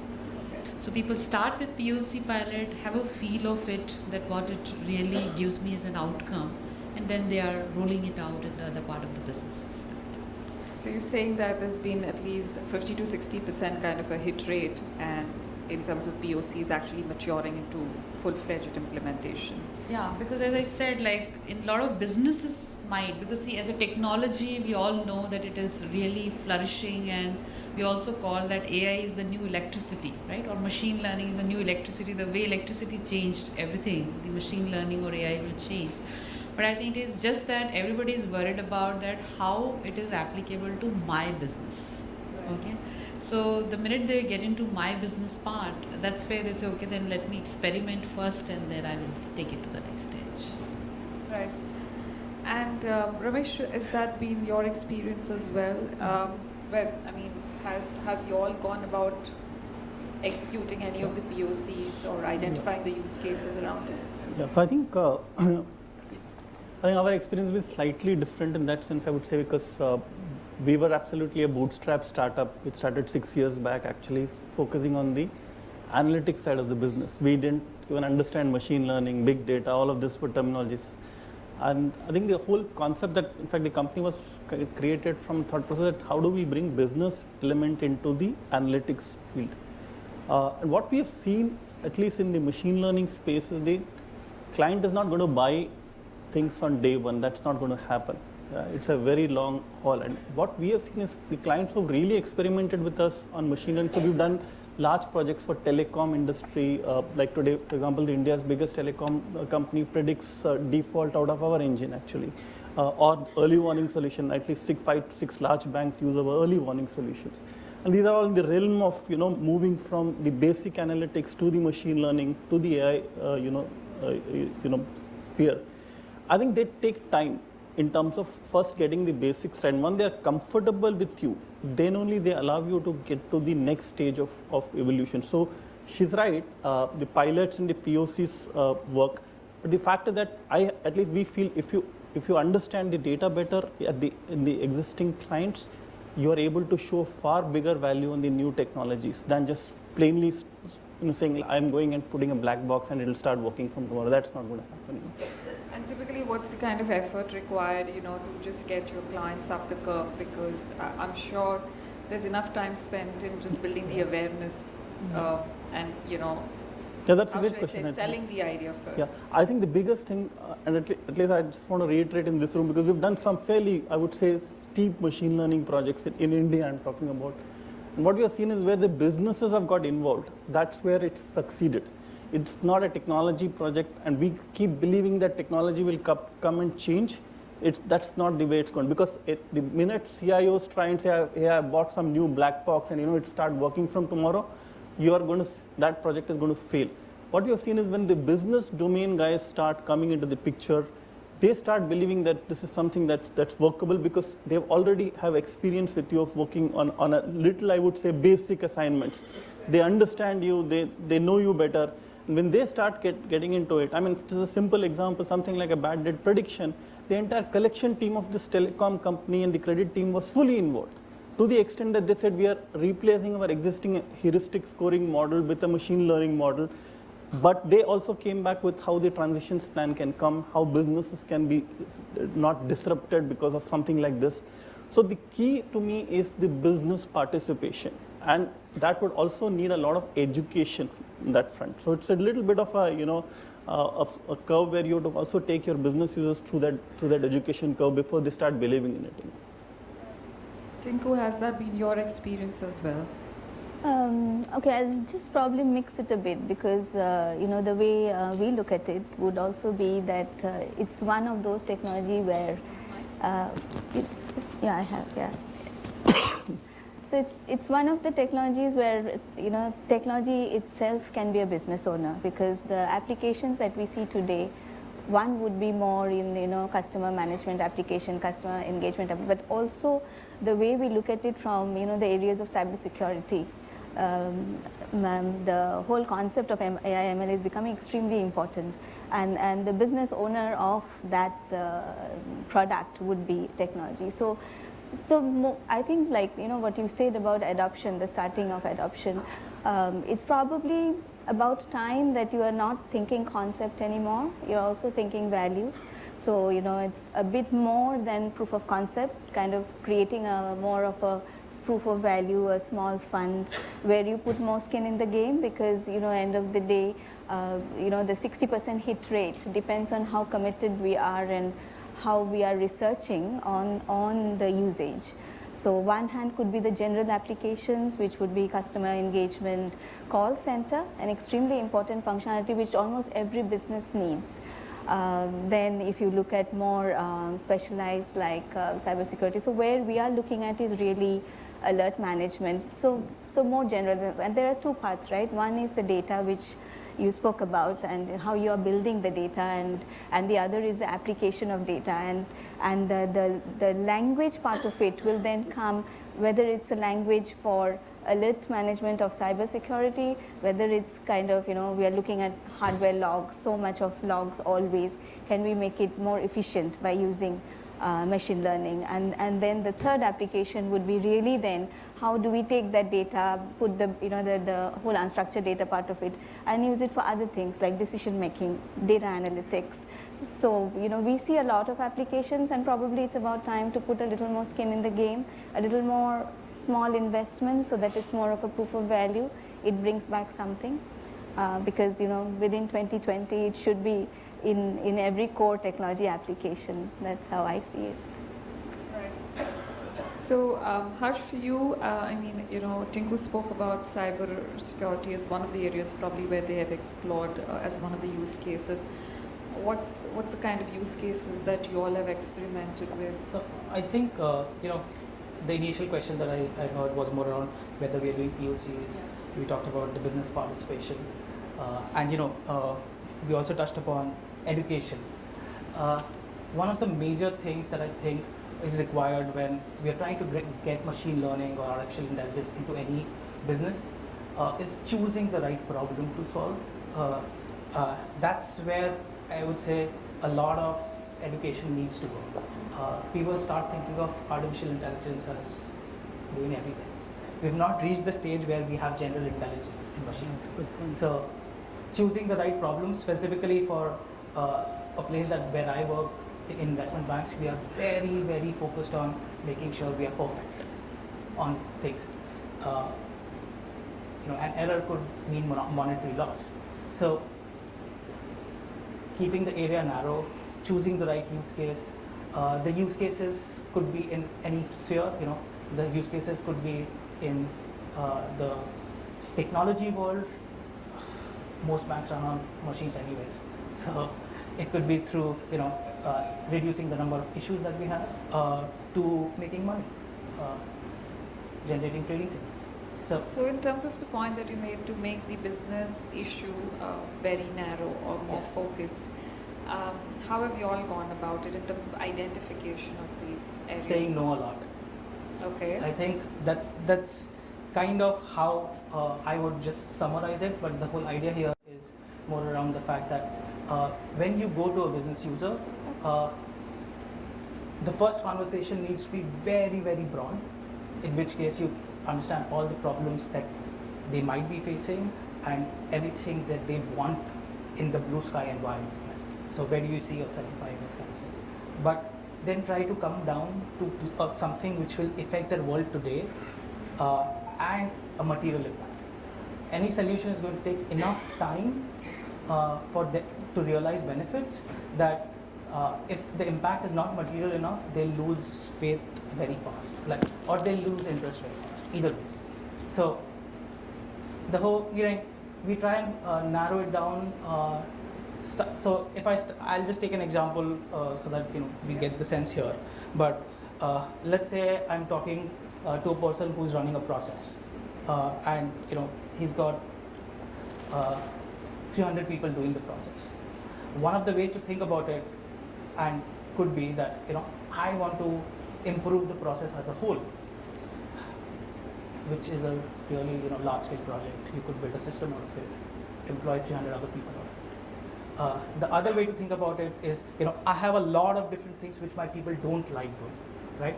They are the things that they crib about, but are not beneficial for the team as such, even if we remove them, right? So does not help. So it's the middle tier where we want to focus ourselves on, which gets the meat out. The greatest impact. Yes, which has the greatest impact. Right. So that's the whole idea. I think whenever you go into that conversation, the first thing that comes out from management is automate the whole thing, and the first thing that comes out of people is this is what I don't like. So getting to the middle is the challenge. Right. Geeta, how's been, I'm sure as IBM you would have seen successes in terms of, adoption of machine learning, and you mentioned that. Which are the kind of use cases, and is there a way where you would prioritize more in terms of the difficulty or the extent of, acceptance by the clients? Which would these use cases be? Where have you seen quick successes and some which have been harder to get it done, especially from a capital market point of view? So I think, as you rightly said, that, and we were just discussing before the panel also, that IBM definitely had a lot of success, and as we speak, we have hundreds of clients speaking in US in one of the forum, what we call Think Forum, which is ending today, and they are talking about their success stories, that how and what they went about. So I think generally the priority and down selection of the use cases, and first of all, it has gone across. So you talk about finance industry, you talk about industrial, telecom, public sector, everywhere we have done the use cases and now live with many customers. Generally, whenever we engage with our customers, our first point to our customers is that where is the pocket of knowledge workers really lie? Because at the end of the day, broadly what we're trying to do is that we're trying to codify the knowledge of a human, okay? So just now you just saw that demo, right, which was the chatbot demo, which was talking about and assisting people in gathering the information. Now this is, at some point in time, was very well done by humans, right? So you call human, they will educate you, they will tell you, and they will give you a lot of assistance in doing that part of the work. Now, what is the advantage? That you get a lot of consistency of the answer. The experience always is uniform, 24/7, and once they learn, they don't forget, right? So all we did is that we almost codified the knowledge of a broker, that how he would or she would interact with the customer, right? So we have done a couple of use cases, like I can name some. So let's say Credit Mutual in Europe, right? They had about 350,000 emails which used to come to their 20,000 employees every day, who were trying to process those emails, respond to the customer queries, and work on that part. So we did a successful project that today almost 80% of those emails are auto-responded. So they completely auto-responded by the machine. But whenever I talk about this story, people say, okay, wow, this is wonderful, can we do this? So I always tell them that it took them 18 months. Okay, so are you ready for that journey? Because if you think about yourself, we took so much time to learn our subjects, right? You can't expect a machine to learn in 6 months, 3 months and start to give you the ROI. So the client had a patient for 18 months to really go with us. So that's like something we did successfully. The second thing we did, another knowledge pocket, because that was a knowledge of a worker who was responding as a customer service. The other was the wealth managers, right? So depending on their intelligence, they advise to the customers that what kind of funds they should be investing into. So we did many customers where we have given an interface to the wealth manager, where actually machine is advising that depending on the today's market, depending on the customer's past history, depending on the similar customers' portfolio or persona, what are the funds which you should be suggesting. So let's say every day morning if you were coming and doing a lot of research, then that research is actually been facilitated much better, because now you have machines to read a lot of information and give you the insights, right? So I think any industry you take, so let's say the call center one, what she spoke about, that in the call center, again, you have a knowledge worker who's a client, who understands their domain, that if I'm in bank, how do I respond? If I'm in telecom company, how would I respond, right? So two major patterns, as I call always. So one pattern is transforming customer engagement. So the chatbot, what you saw, I generally don't like word chatbot because it trivializes it a lot. It's like an assistance to you, right? So one, how can you transform your interaction? It could be between anybody. It could be between customer and you. It could be between you and your employees if you want to facilitate certain information. So that's one cognitive pattern which is very, very prominent.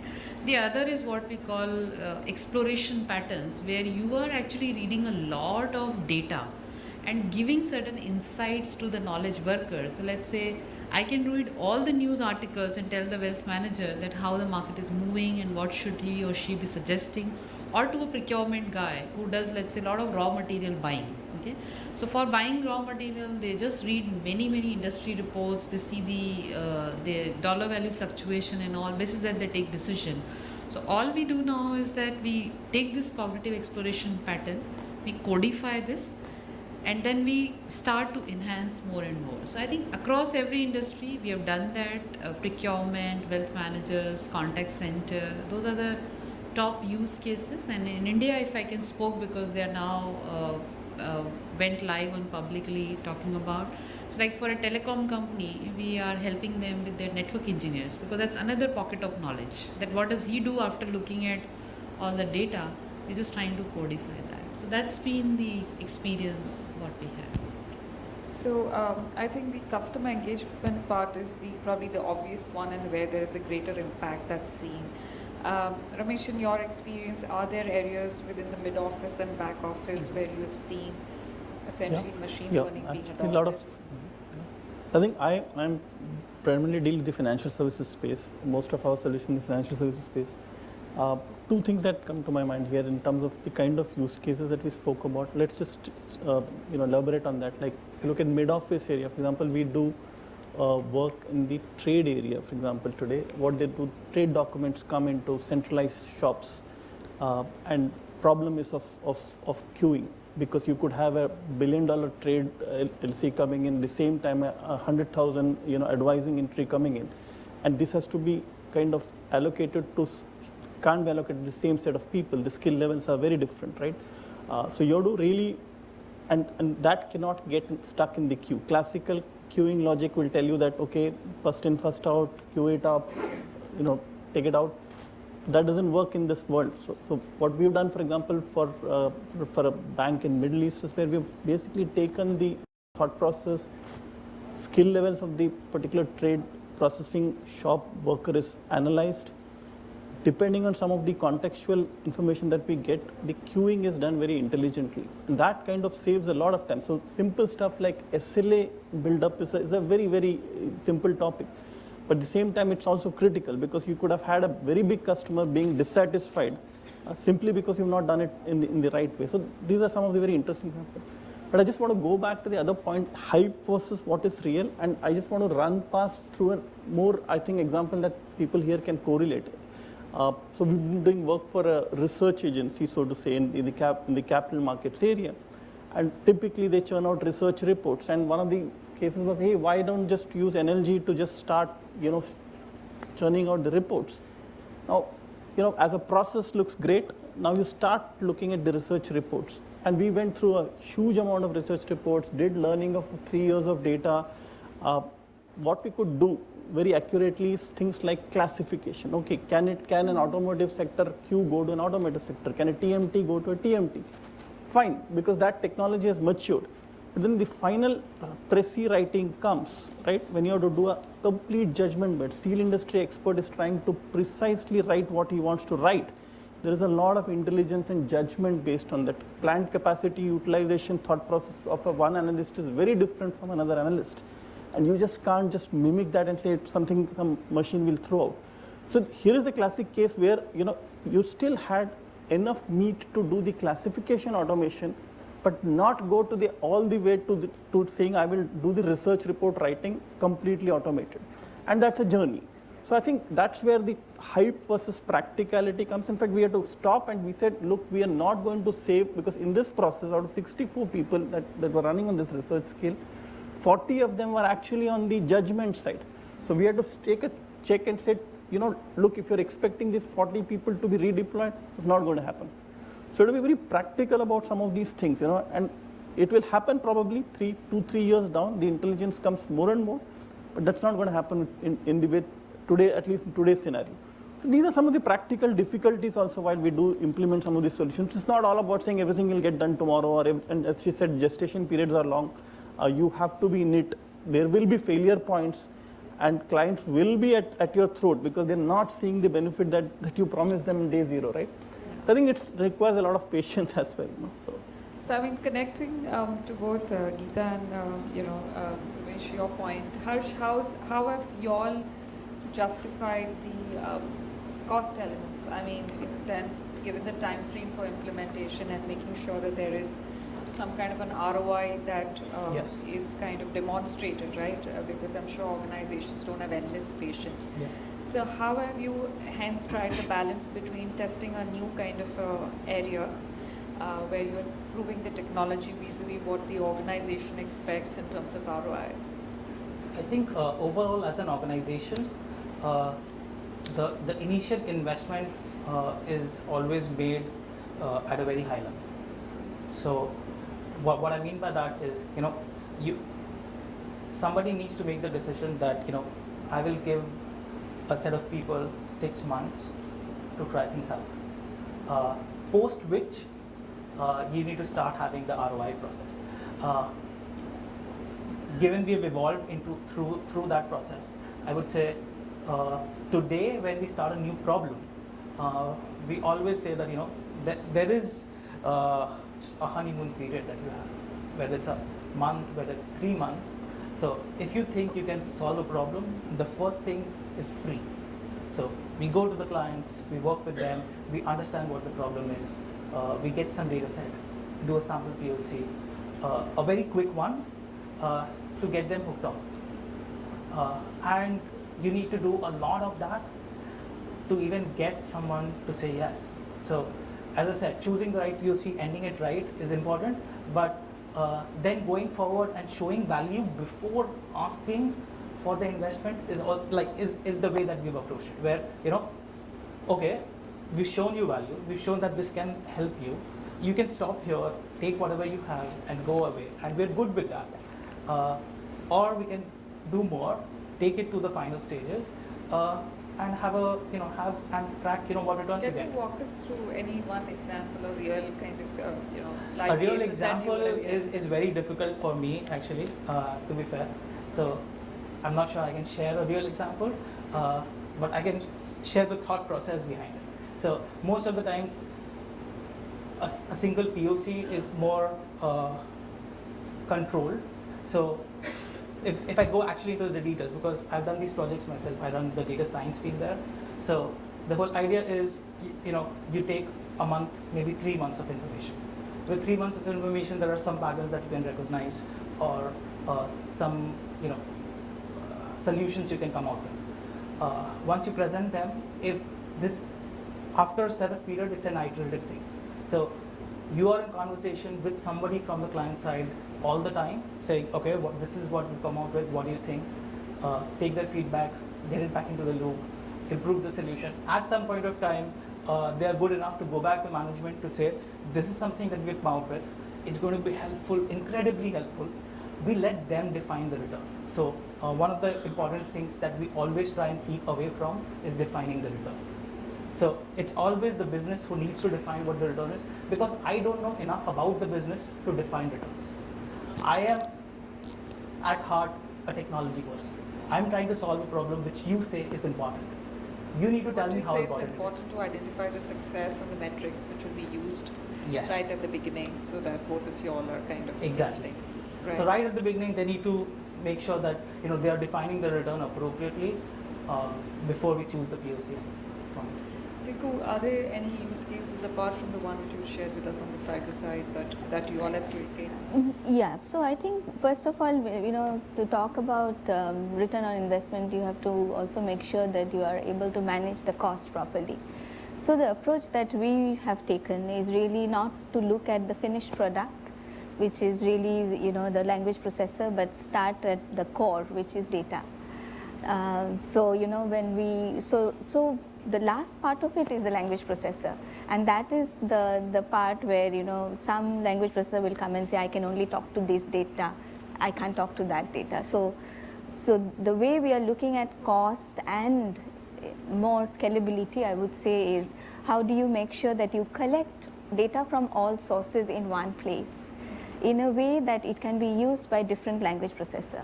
So it can be, so just as an example, the same language, the same data that we can use for looking into cyber events and what would have been the next course of action can be used for looking at a hardware event. The same data that can be used for a trade surveillance, which is very common in our industry, which is an exchange, can actually also be used to say, okay, recognizing the pattern of what happens when the market moves. So the way we are looking at it is really the architecture. And if you build the architecture right, then the remaining cost of language processing will be incremental, because something humans can do better, certain things machines will do better, or the language will, somewhere you need human language, somewhere you probably need both, because the whole concept of the algorithm, which is more reinforced learning, where it is trial and error, you need to make the two work side by side. But the most important thing is, for data, you can only have one relational database, one unstructured database, so that you have all the data in one place, then put your processors, language processors, as and when you want. That reduces cost, that improves scalability, and that kind of gives you a limitless use case, because as technology people, the main thing for us is how can we make technology as agnostic as possible to the business requirement. And how long was this journey for you? I mean, when did you start? As you said, you went. So we first started proof of concept around last year, and that's where the vendors, because end of the day we are still an end user, different from you, and so as an end user we are always any single day we will see 5 vendors, and every vendor will come and say this is the best machine learning product that you can have, and we will say no, start with your architecture, and then so that journey of kind of saying that we only have these databases, if your processor cannot talk to this, we can't help it. That takes a bit of time for us to build that data, and then our journey has started 18 months. Our first implementation, which will be in the area of cybersecurity, will be this year, around June. And the trade surveillance part that I spoke about is we are doing a proof of concept, because to some extent, that is a bit of reinforced algorithm. It will be trial and error, and it's a very important function of an exchange. So we cannot really completely replace that with a machine. So we need the humans to constantly validate and see where is it going. So that will be a journey, but we are building that data. In your opinion, what's the biggest challenge when you've gone about basically looking at implementing, whether it's POC or full-scale implementation? Is it data, as Tiku said, in terms of usually, you're not sure of the quality of data, or actually it being in a form where you can apply any, algorithms, or is it really at a skill level, or is it in terms of understanding on the other side where the clients are not able to kind of really articulate their needs? What has been the challenge? So I think after going through now a couple of implementation, because I take care of the implementation and deliveries, I think the biggest challenge is the expectation mismatch. Okay? So you start journey at X point, and then everybody understands that, oh, this is the way machine will learn and do that. But after end of the 4th month, or whenever you're done with your POCs and pilots, which are usually between 4 to 6 months, they say, oh, is that all?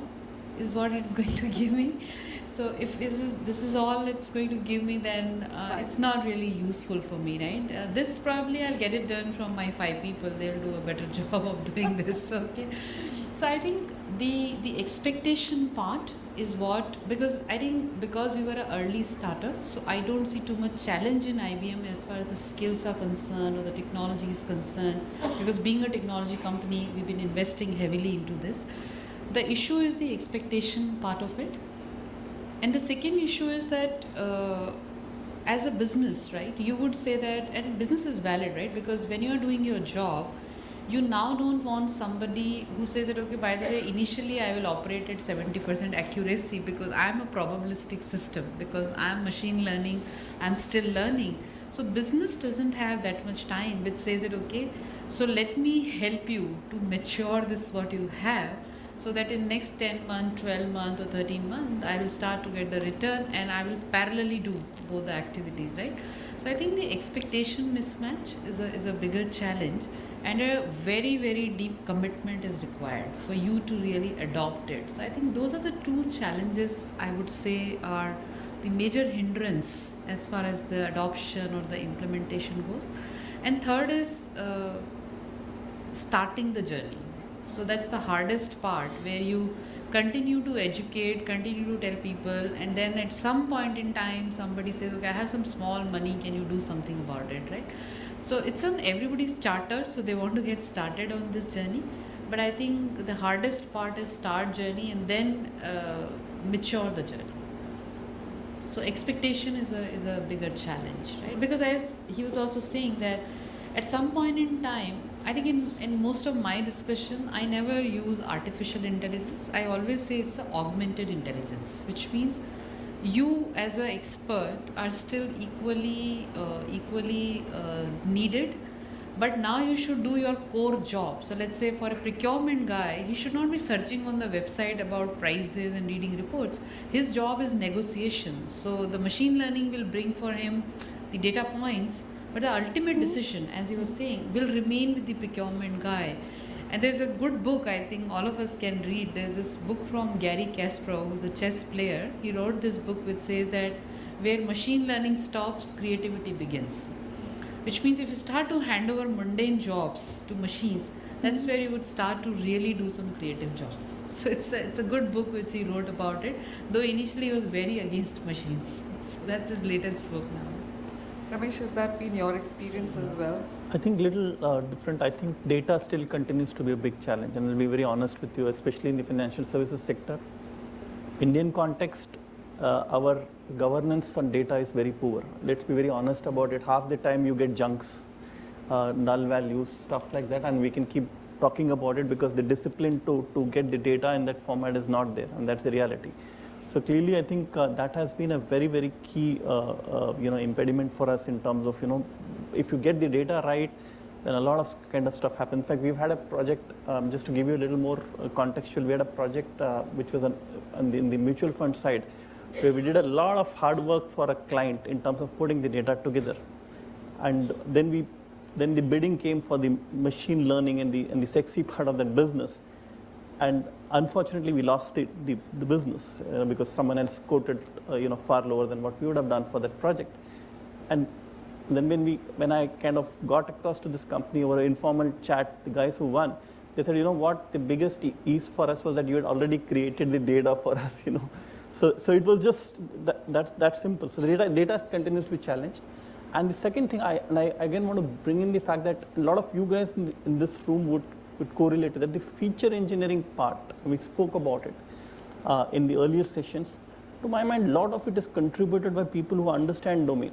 Half the time, the variables that will make an impact, or the derived variables, so to say, come from the business side, does not come from the technology side. I mean, I'll give you a simple example. we work on a machine learning model for predicting fraud for a general insurance company on motor vehicles.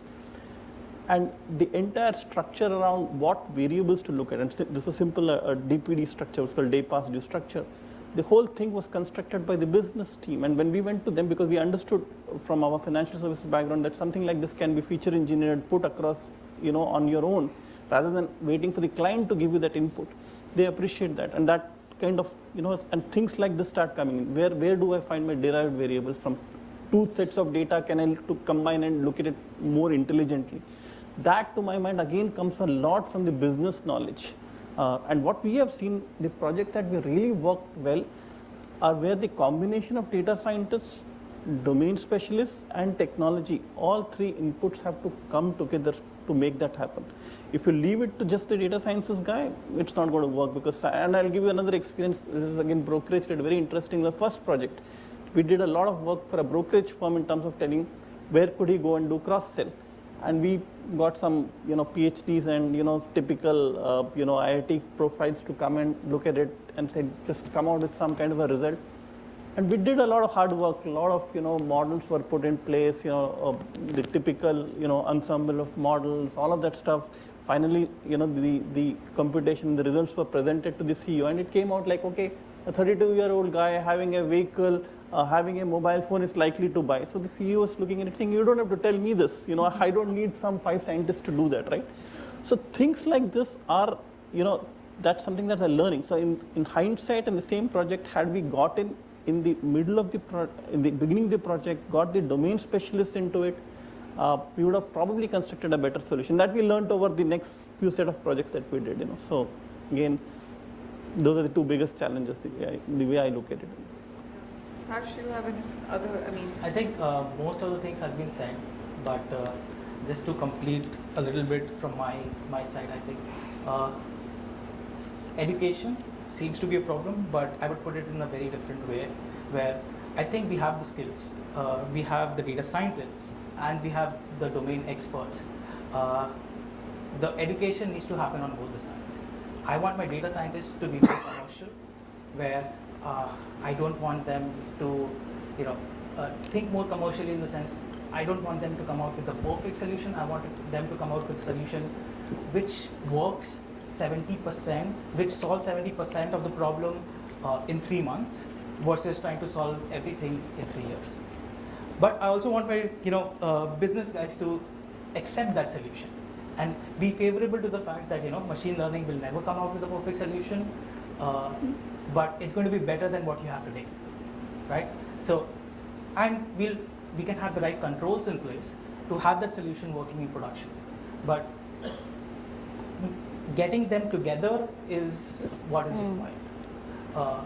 Each of them working in silos will never work. And I think Ramesh just pointed out the third biggest component here is technology, where we need to put this back into the system. So a solution which I build with the business people, and it's not delivered in the right way, will not be effective. And Tinku, how do you handle it where probably you don't have all these skills in-house, right? Yes, of course, the business users, but whether it's data scientists or in terms of other technology team, I'm assuming all of that skill doesn't reside in-house. So there's that added complexity of trying to manage with a service provider or a vendor and the team. So how does this whole dynamic work? Because now you have to get them on the same page. Yeah, I think the main thing really, the skills is an important part of it, but so you have to start from the core. That means, do we understand this technology? Do we understand the architecture? Because you cannot really, there are so many solutions out there. And the other challenge I would say is really that ability to, or the strength of mind to put it into production. Because all this proof of concept, proof of value, trial and error, everything works. But the time from this idea to production is the cost of business, because you're constantly doing something. And the most important thing about this technology is, it's really, to err is human, but to mess up things you need a machine. And here you have a combination of both, right? You need the machine to learn the human, and the human to train the machine to learn the human. So this whole concept of taking that risk, putting it into production, and the gestation period of the human to coexist with the machine to see the benefits is the biggest challenge, and that really needs that belief in this technology and constantly following through and making it work. But when it works, it would benefit. But we need to have the time to make it work. And since you bring that up and the kind of examples all of you have spoken about, does it mean that organizations, when they want to experiment with machine learning, go for really the basic, if I may say, simple process automation kind of POCs, where one, it is easier to show the results. So let's go and try that out. Those are the low-hanging fruits, if I would say. But the flip side is, and I don't know, I mean, I would love to hear from you all, is where if they are simple processes, then obviously you are putting some jobs at threat, or kind of, there is a risk of some people being out of kind of action. So how does that balance work? And again, would like to kind of understand your experiences around that. So I think process automation is more like a reality now. It's no more like an experimentation part of it. It's more becoming more and more real. It's quite real, I would say, right? So that's there now. Now, only thing that what people are trying to add through machine learning is that there are certain complex process which require some sort of a, today maybe some human intervention, which we are now trying to see that if machines can start to add into that. So I think that's a reality, and I think we need to be a little more creative about new jobs, right? Because that's what everybody is talking in the world, that when machines will start to take the mundane jobs, then there has to be some more jobs and the entire job categories which need to be created, or creativity. We don't have an answer to that today. That do we have jobs for those people, or what would they do, or what reskilling would be required? But I think process automation is now and here. A lot of people, it's not in the POC stage. People have gone ahead, and a lot of success stories where back office work is getting automated to the big time. So I think that adoption has started. Now, how do you compensate for the people who are working onto those processes? I think that remains as a debate right now. My question was, when you go and pitch for this, in sense, how do you achieve that balance? Because on one hand, of course, there are clear cost savings and operational efficiencies that are coming in. And secondly, at the same time, you're talking about potential job losses. So if you have to sell this idea, how is it? How do you handle it? I can give you an example that I went through, because we went to a large processing unit which basically does reconciliation, invoice reconciliation, and that kind of work. I mean, the fact is that something that was being done by 300 people, it could be done by 15 people, and that's the reality. But I think I just want to put some points out there, that look, at the end of the day, two ways to look at it. One, I think in this 300 that we looked at it, I think there is still a lot of relevance left for quality addition within the same units, because the same units were not realizing what they could do, achieve more out of it. As an example, when you go for an RPA, as she said, process automation, there is a lot of data, that these guys understand, and that could be built into an analytics practice as a simple example. And we saw that, because for this company, what we did was, when we were doing the automation work, there was a lot of data insights that they came out with. So some of these people we could actually move as business analysts, or people who could actually get into the analytics role. Because they were doing job, but they knew the data quite well, right? So I think what we'll have to look for is very carefully, how do we forward integrate some of these people's skills, and then give them the new age skills, and see whether they can logically get to the next level of job. And I think unless each organization finds that template, it should not try and do an automation just blindsided, because that will meaninglessly, make jobs go. I think it's a very careful, evaluation, and I would assume that the HR practices, the line managers in each of these companies, actually work on that before they see the RPA, coming and hitting them in real time. So make them ready, a little upfront in terms of where the forward integration jobs look like. So. Is there a particular metric, Harsh, that you would look at for defining the success of any projects that you've taken? What would be the single defining factor to you all? I don't think there's a single definition. We generally try and categorize it between 4 or 5 different things. But the returns are always in the form of either increase revenue, reduce cost, improve risk, better client service. And I think the fifth is the things that we need to do irrespective of anything, like the regulatory stuff. So adhering to rules and making our controls better. So that's, if there is something in that category, I would basically say that defines the return itself. Get prioritized one over the other? Because One as you over- would typically yes. see in any project, these 4 or 5 metrics would be very common, right? Yes. One or the other lever you would look at. I think that is where the decision mostly lies in the person sponsoring. So if I have a common set of sponsors and I have 10 projects to work on, you need to make sure that they are aware of what you are working on and they feel that that's the right priority. How that prioritization happens is more a conversation on the probability of success versus the return. I think anytime there's a controls aspect to it, that generally tops the plate always in any matter, and that's basically it. So I would say the first statement that we talked about is most of the things are happening in the process space. I think a lot is happening in the process space, but we are moving out of that, and we're moving out of that very fast. We are going into new things that we want to do, improving our client service levels, and clients are expecting that. You are expecting that as a user of various different products, where you want Amazon to deliver it within 24 hours, and if they're 2 hours late, you're still not happy about it. But earlier they used to happen in a week, right? So our expectations are growing, clients' expectations are growing. We always need to improve that. So when we talk about machine learning or artificial intelligence taking away the mundane tasks that we want to do, it's something that we as humans always strive for, to do the more better things, and that's what we are going towards.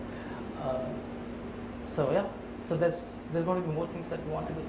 So you're saying the process automation, the RP part is already done in some ways? Or It's happening. It's always going to happen, and as I think we said the term is very widely used, which is augmented intelligence. We are augmenting intelligence using machines, making people do better things faster, take decisions with more confidence, things like that. Chiku, any particular metric which you use for success? Yeah, I think one of the metrics, because RPA is really very common now, and everyone is looking into RPA. So one important metric for RPA would be what is the total time for the process that we are saving. So a simple example will be account opening, which is relevant to the bank, which is relevant to an exchange.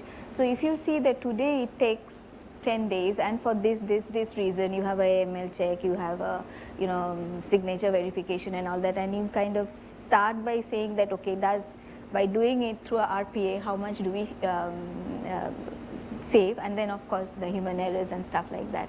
But the thing is, if you take the current process and put it into an automated process, it may not work as well.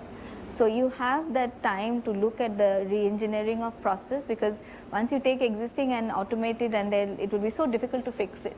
And there, it is more of, first thinking about if a human would have done it, could the human have reduce the time from 10 to 5, and then the machine can do it in 1 day. So you need that gradual metrics, and that's why humans are so useful to look into re-engineering the process so that it can be easily automated. It is less, the error rate is less. More complex the process is, more you automate, the failure will be more than a human being, because machine will work like that, right? So and the other metrics I would say is cost avoidance. We always keep thinking of cost savings, but does it give us the predictability that the company can run with the same headcount with 10 times the transaction? Because you still need those experience, but you may not multiply your body. So, and that doesn't become like a job loss situation, but more on reskilling and adding revenues without cost. Great. Thanks, everyone. Any questions from the audience, if they would like to pose it to any of the panelists? All right. Great. Thanks, everyone. Thank you. Thank you so Thank much. you. Our last session for this evening is on the security in the machine age by Mr. Saket Modi, CEO, Lucidus. Mr. Saket Modi, he is an Indian entrepreneur and an ethical hacker. He is the co-founder and CEO of Lucidus Tech, an online cybersecurity company that is involved in securing government and enterprise digital setups. He led the team that developed the smartphone privacy app Unhack. He is a frequent technology writer in the Indian media as well. Today, he shall discuss how machine learning is changing the ability of companies to respond to security threats. Can I have Mr. Modi on stage, please? All right, guys. So I do understand it's a long day, and it can a lot of theory can go here and there. And I know I'm the last speaker of the day. A lot of you guys would be waiting to go out because it's I'm sure it's been a long day. I'll keep it very short, crisp, and the intent is not to be on the UDP mode, but to be on the TCP mode. In other words, I would not like to be on the broadcast mode where I would like to talk for 16 minutes and then talk to you about your inputs. The TCP mode is more of a two-way handshake where you provide the packets and then you wait for the response and then you take things from there. And the goal here will be to purely go ahead and first talk about machine learning in simple language. What does machine learning and artificial intelligence really mean? We'll talk about that for 5 to 10 minutes. We'll talk about the applications of machine learning that we are seeing across the globe in the field of cybersecurity. That'll be another 10 to 20 minutes. And I'll open the floor for questions, because you see, if there are no questions and I am just on the broadcast mode, I think we've not done our jobs. So if there will be any questions, we'll take it from there, and we have a length of an hour that we can spend. If there are no questions, we'll wrap it up. So I think that is a win-win for both of us. So let's start from the basics around my own understanding, because I've seen 20 different definitions of what artificial intelligence is all about. Artificial intelligence has a subset called machine learning, which is called a subset called deep learning. Now, if we were to demystify that and explain to you what that means, let's start from the very basics of what is artificial intelligence. In order to understand artificial intelligence, first let's understand what is intelligence. Now here's the thing. I am here, and suppose, sir, what's your name? Ganesh. So I know that this gentleman here, his name is Ganesh. The next time I will see Ganesh, suppose tomorrow I see you, my mind has stored somewhere that this face belongs to Ganesh. And because this face belongs to Ganesh, my mind will say there will be an if-else loop that will run. If the face looks like this stored face in my database, then call him Ganesh. This is how the mind works right now as we speak. The fundamental definition of intelligence is exactly this, where you go ahead and there is a stored data set of certain things that you know of, and you do the if and else in between, where you have something in a more sophisticated way. It's called the knowledge base, and we'll come to that later. For now, just think that there's a lot of information stored at some place. And that information, the moment you apply if and else out there, that is what intelligence has always been all about. Is that technically the right thing to say? Believe me, it's not. Unfortunately, this is the definition of the intelligence that the entire world thinks is there, and that's why we call it artificial intelligence. Because when you make the robot or you make a program do these if and else and give it a database of how to do that if and else from, that is called artificial intelligence in a very simple way. Let's start with the problems with this definition first. Remember, I'm a hacker, I'm a geek and a nerd. So everything great that I'll tell you 20 more greater things on how do you break that great thing. That's really my bread and butter. Starting from the first part, the problem with the definition of intelligence is that, yes, a dimension of intelligence depends on the database of your prior experiences or what you have seen in the past. However, there is also an intuition dimension of your intelligence where, if something is coming on your face, you don't need to have an experience of closing your eyes, but you would automatically close your eyes. If something's going wrong out here, you don't feel right, you would just run out of that place. If a dog is coming chasing at you, it might be the first time in your life that somebody is coming chasing on you, you would still run from there. So there is an intuitive, non-database driven intelligence angle or a dimension which no artificial intelligence answers as on date today. If you want to take that one step even further, remember we come from a land which actually spoke about the intuitiveness, or actually something in whatever little I understand of that word, of something called the enlightenment, where remember a Buddha doesn't become a Buddha because he read a lot of books. There was an intuitive dimension to him which was escalated to a point because of which he became a Buddha, or etc., etc. I'm not going to go there, but that's a very, very interesting thought for you to really play around with, because the intelligence definition right now that the world understands, especially in the world of technology, is all driven by existing data. Now let's come back to what is artificial intelligence.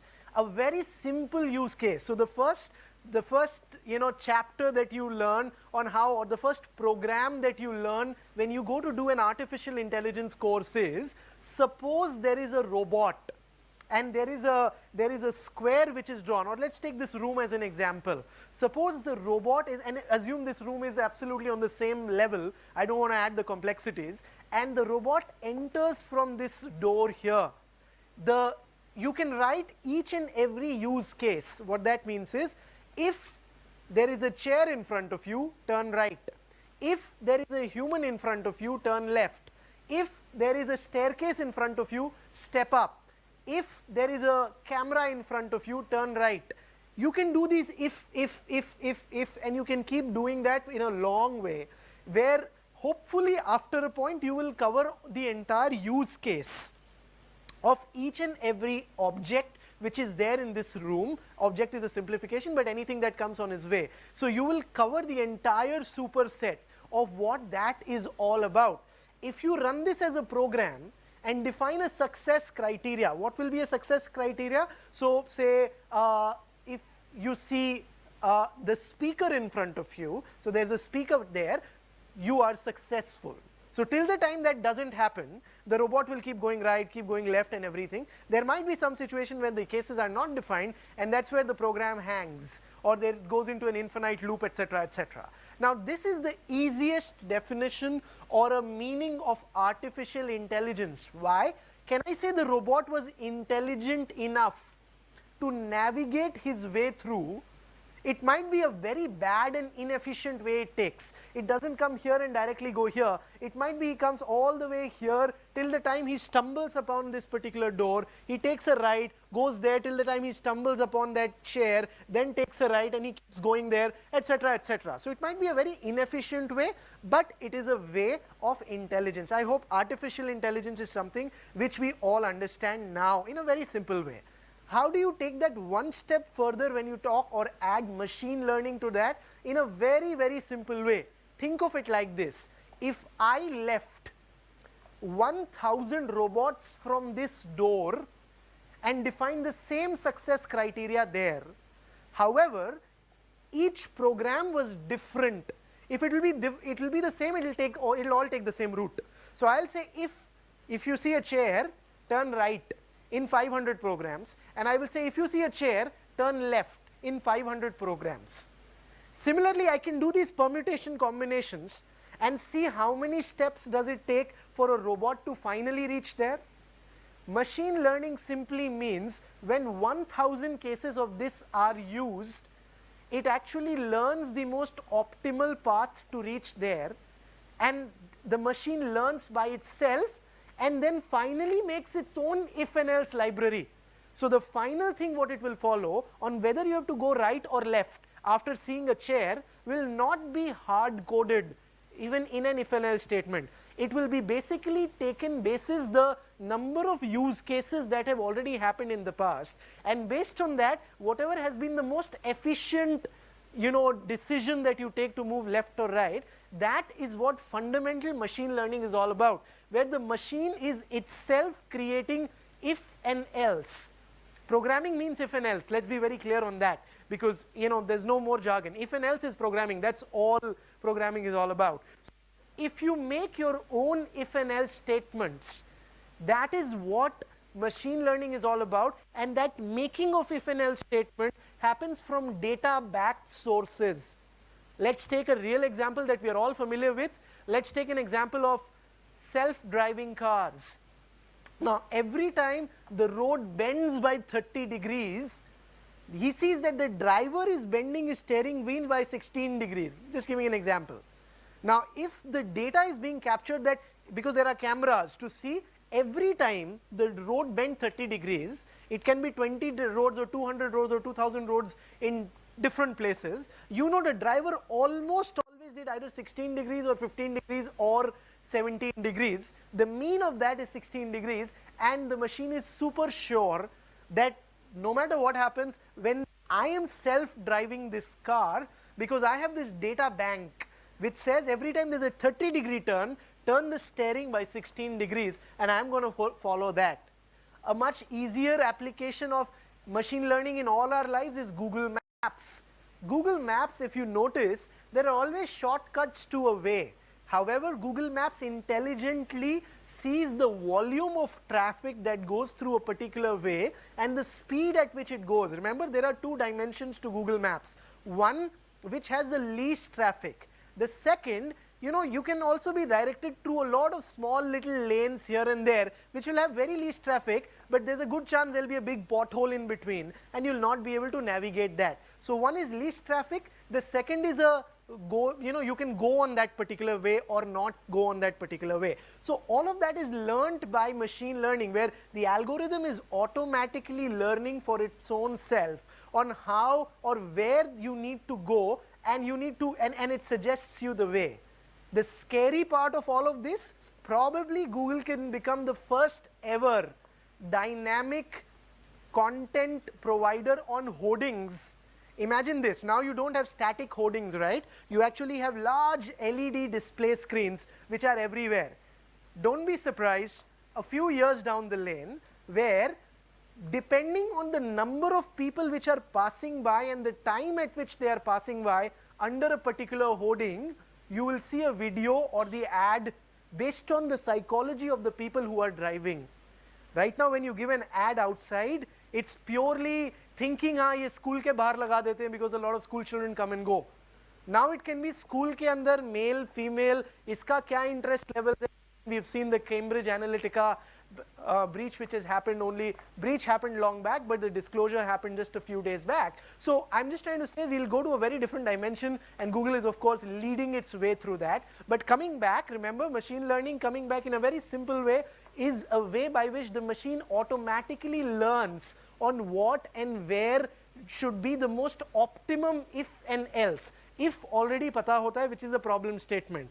Else is something that you need. So if ye ho raha hai, do this. Else do that. This is what programming is all about, right? And this is what machine learning is all about. When you set the entire thing up in a neural net, that's how the brain functions, where the information is stored in terms of a neural net which is there. That is where deep learning goes into the picture, where you try to simulate the same way in which the brain not only stores but also accesses the data.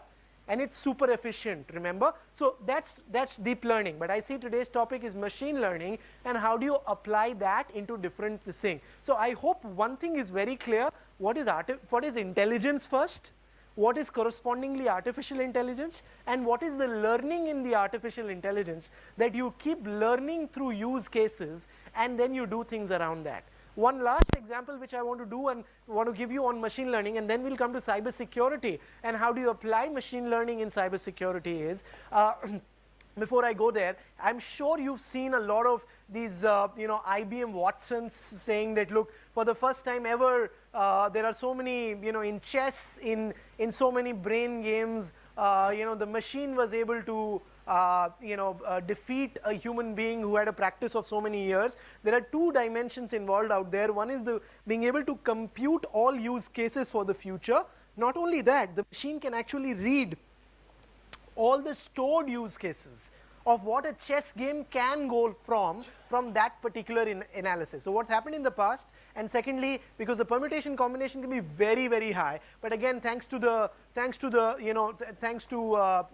Moore's law, where you see the price of storage and the in the processing is, the price is falling down, the processing power is going up. Just to let you know, to give you a benchmark, your 5,000 rupee Android phone that you will buy has more processing power than the first Apollo mission that went to the moon. That's the comparison we are talking about. But coming back, when you can do so much of data processing and you can do so much of data storage at dirt cheap prices, that's a very exciting time to be able to analyze all this data and make the machine automatically learn to be able to do things. Where can it be applied? Almost anywhere and everywhere where there is an if and else that is available. So what that means is, starting from the most mundane and boring mechanical jobs like driving, sewing something, taking some very basic decisions that if somebody is giving me money, give them food, etc., etc. That's the easiest part which will be done. The fairly more complex part really becomes the next step becomes lawyers and suggesting law firms, or the entire consultancy that happens through the large consultancy firms. Today you have a big partner with a 35-40-year-old experience, and he will come and talk to you and say, look, I am saying this because I am saying this, and I've seen this for 30 years and I know what I'm talking about. On the other side, there'll be a machine which will actually not only simulate what it is trying to suggest to you, but also predict to you accurately, or to at least a degree of accuracy on what can go wrong and what can go right if you do A, B, C, D as your way forward. So that's going to change in a huge way. The more complex part, which I again feel a lot of people don't understand, is, can machines write songs? Can they produce music? Can they go ahead and make paintings, etc., etc.? Machine learning absolutely can do that, but let's understand how can it do it. It needs all the paintings of Picasso and to be able to see trends or commonalities, that okay, I see that using chord C on the 7th scale, majority of the songs in this region have been accepted very, very well, so I will make a song which will start from the C chord. Similarly, so based on machine learning you can create that. However, again, what a lot of people don't understand is, a Picasso didn't become, or a Rabindranath Tagore did not become a great writer because he had read a lot of poetries. That's a fundamental difference where, again, there is the intuitive part which is always disregarded, and I think, again, as Indians, we've done our PhDs on that. That's one place where we can definitely show the West that, look, one is great to be data driven, but apart from data, there's just so much which is there. But this is the broad spectrum of the capabilities of machine learning, artificial intelligence, what is there right now. Now, this is one dimension to it. Now, let's talk about cybersecurity and how do you apply machine learning in cybersecurity. In a very, very simple way, I will start from the obvious parts on what do you mean by cybersecurity. Cybersecurity means anything that is digital, you're trying to protect against bad guys. Why do I say bad guys and not just hackers? Because the bad guys can now be insiders also, and the bad guys can be outsiders also. And that really is a universal set that you need to protect yourself against, because there's so many, your organizations are so large, and it's not a 5-people team that you can monitor everybody inside. So considering that, machine learning can be an absolute blessing that one can really, really think about. Let's start from certain very obvious and very basic use cases, starting from going ahead and learning how a pattern of a particular attack works. And really, this is applicable both at the physical level and at the virtual level, which is on the cybersecurity side. So if you go ahead and analyze that, look, to successfully execute an attack, let's take an example of the Lockheed Martin's kill chain. What the kill chain means is there are 7 steps to go ahead and execute a particular attack. And really, there cannot be more than 7 steps, because they have very nicely, starting from reconnaissance, collecting the exploit, actually exploiting it, having a reverse command and control center, removing your traces. Like, there's a full-fledged, architecture or a algorithm or a methodology that they've defined beautifully. And all the hacks which have happened on the planet till date can be put into these buckets. Why are buckets important? Because for computers to work on, they love buckets, they love containers, because they like structured data. Computers don't like unstructured data, because structured and unstructured means there's data with some metadata, with some parameters, or what kind of data is that all about. Unstructured data is just somebody writing a blog, although that is also structured that it's a blog, but again, it's not like a database version of, you know, my name, my Aadhaar number, etc., etc. Coming back, a very simple explanation can be, if we can analyze the top 200 hacks which have happened in the past and see what had been the methodology through which the hacks have been happening, and for each step of the kill chain, the machine can automatically learn and optimally suggest what are the ways by which you can go ahead and find that, look, these are vulnerabilities which are there. And again, it can be backed up with vulnerability assessment tools, configuration assessment tools, and the policy assessments that actually happen. You can actually have a predictive thinking saying that, look, because I see this trend which is there, and you can actually draw a neural net from that also on how that attack will perfolate into, because there are different nodes. There is a laptop, then there's a server, there's a load balancer, there's a content distribution system, there's a web application, there's a network firewall, there's so much which is there in place. Everything has its own vulnerabilities. The good part is there are open source available frameworks like OVAL and National Vulnerability Database, which provide you APIs where you can make a program which can talk to the database with all the vulnerabilities on one side and map those vulnerabilities to the existing versions of the services or the operating systems or the things which are running on individual nodes that we are talking about. So the moment you map both of that and you come up with a probabilistic graph of whether an attack can be done through the perimeter to the crown jewels of a particular organization, that is the entire, you know, architecture where again machine learning can easily see how that's happening, and you can provide that. One very, very interesting case study that, you know, I am currently very closely working with some universities, with the Oxford University in fact, is actually going ahead and finding out insider threats based purely on behavior. So we actually have got a psychologist on board, and we are studying right before executing a hack, what are the psychological changes that a person goes through while you actually go ahead and execute the attack. Do you know this very interesting study that we had actually done? It said that out of a common sample of human beings on this planet, the number of people who are basically who are basically sociopaths, people who will not care before pulling the trigger or killing somebody, the average percentage was 0.9%. So what you're saying is 0.9 out of every 100 human beings on the planet does not care even if he has to go ahead and pull the trigger. Let me come to the real finding. Now this is for the general audience. Let's come to the top management of companies. There that number goes up from 0.9% to 1.3%. So if you know of a lot of top management executive, a lot of you might be there also, it says that 1.3 out of every 100 top management executives do not care before pulling the trigger. Now this is not shocking till now.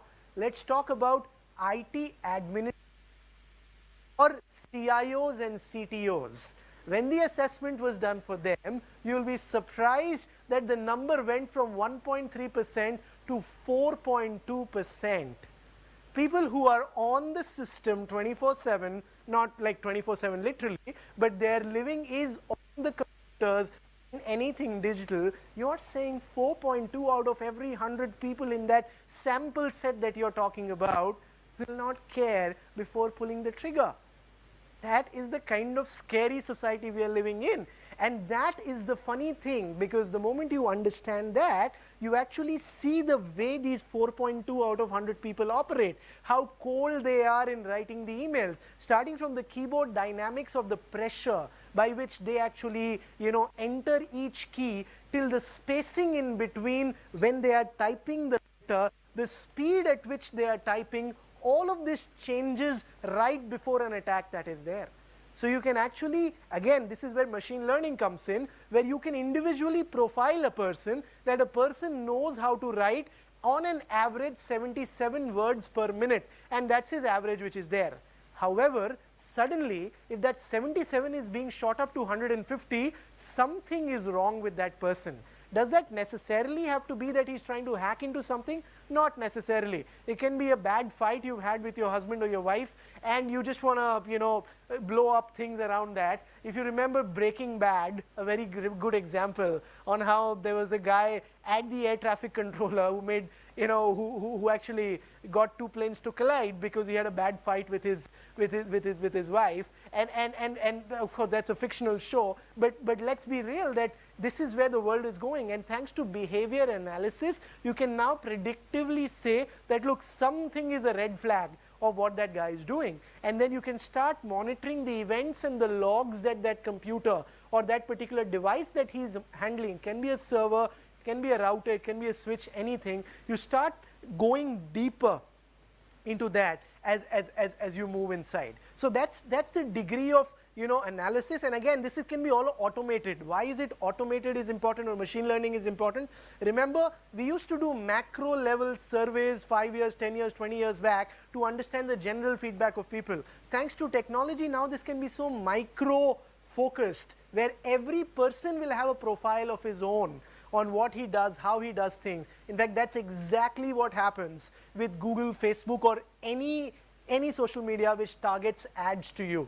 In fact, you'll be surprised if you open your phone, you will see Facebook is one of the only applications which takes permission to track your location 24/7, even when the application is off, like literally. But coming back, why I'm saying these are all data points to be able to very simply go ahead and track what you're doing, how you're doing things, and be able to do things around that.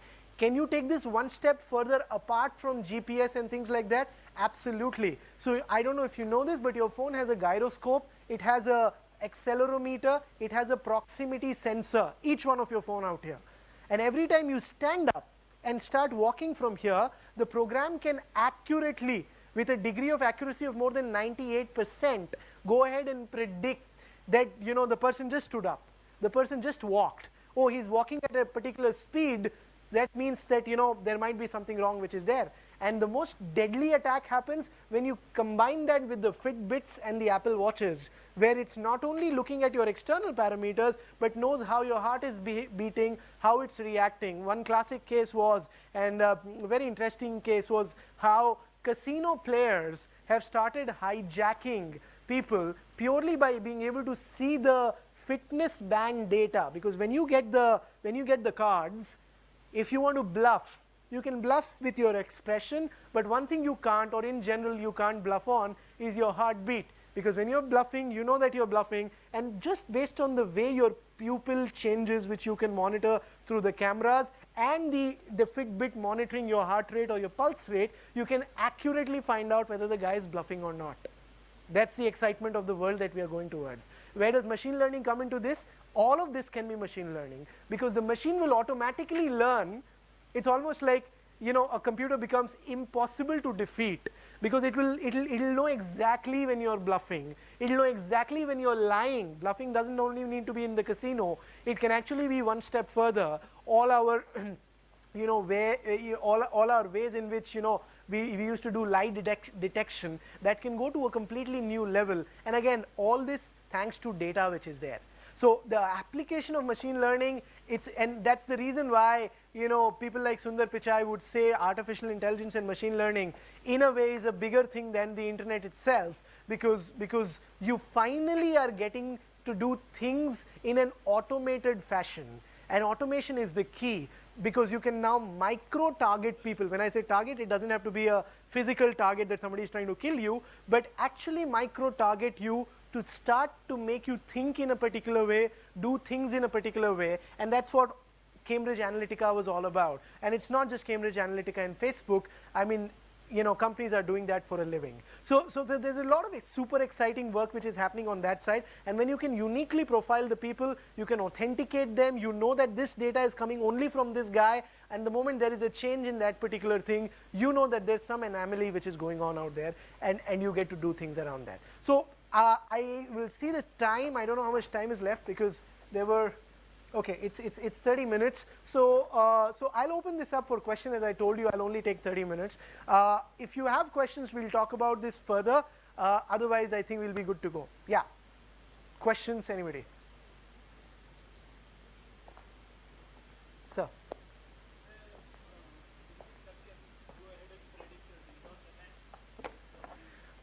Is there anything that can go ahead and predict a DDoS attack? Absolutely, sir. I think it's a great question that you ask. And we can absolutely talk about that. Let's understand what is a DDoS attack. Distributed denial of service attack, where basically you have a window of a particular buffer that a particular service can take. You try to flood that with a particular type of packet or multiple types of packet, and when you do it from multiple locations, it becomes distributed and you're denying that service. It's like a door which can only accommodate 5 people at a time, you get 500 people at a time.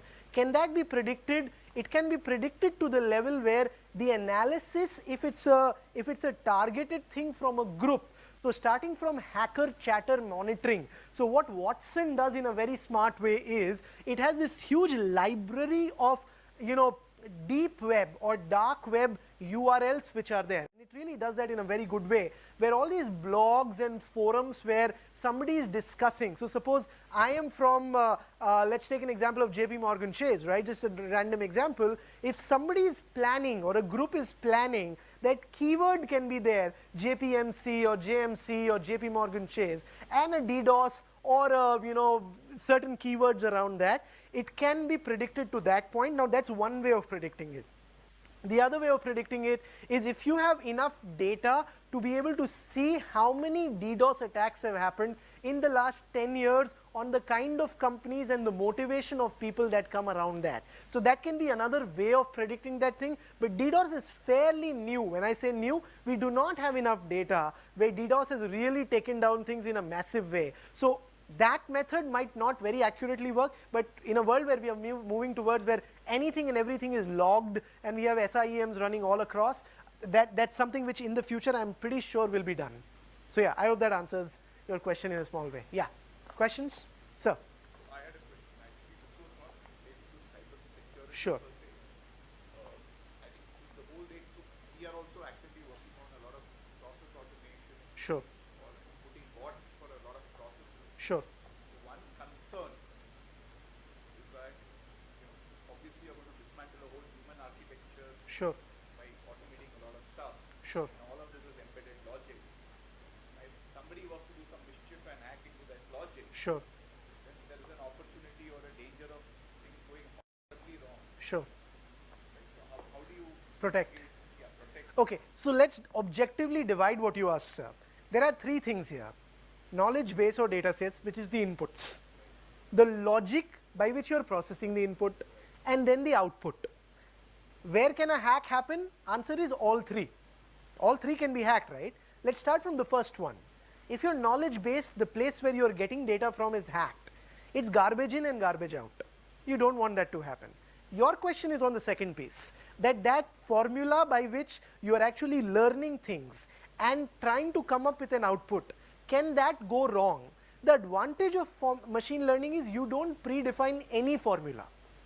You let the machine decide what that formula will be based on the data that you're collecting in your knowledge base that is there. So the only formula you tell them is, that is a crowdsourced model. कि जिसमें भी सबसे ज़्यादा, you know, success rate है, the probability wherever is the highest, take that use case and go towards the solution which is there. So can that itself be hacked? I mean, hacks can happen anywhere and everywhere, right? But the machine learning, that's the reason it's so powerful, where you are not pre-embedding anything. You're just saying that do everything where, because this is a tried and tested data. This is already having both inputs and outputs. That is what is becoming your knowledge base. And then you are doing things. Can you do everything in that? No, you can't, because there's not a lot of data for certain processes that you might want to automate.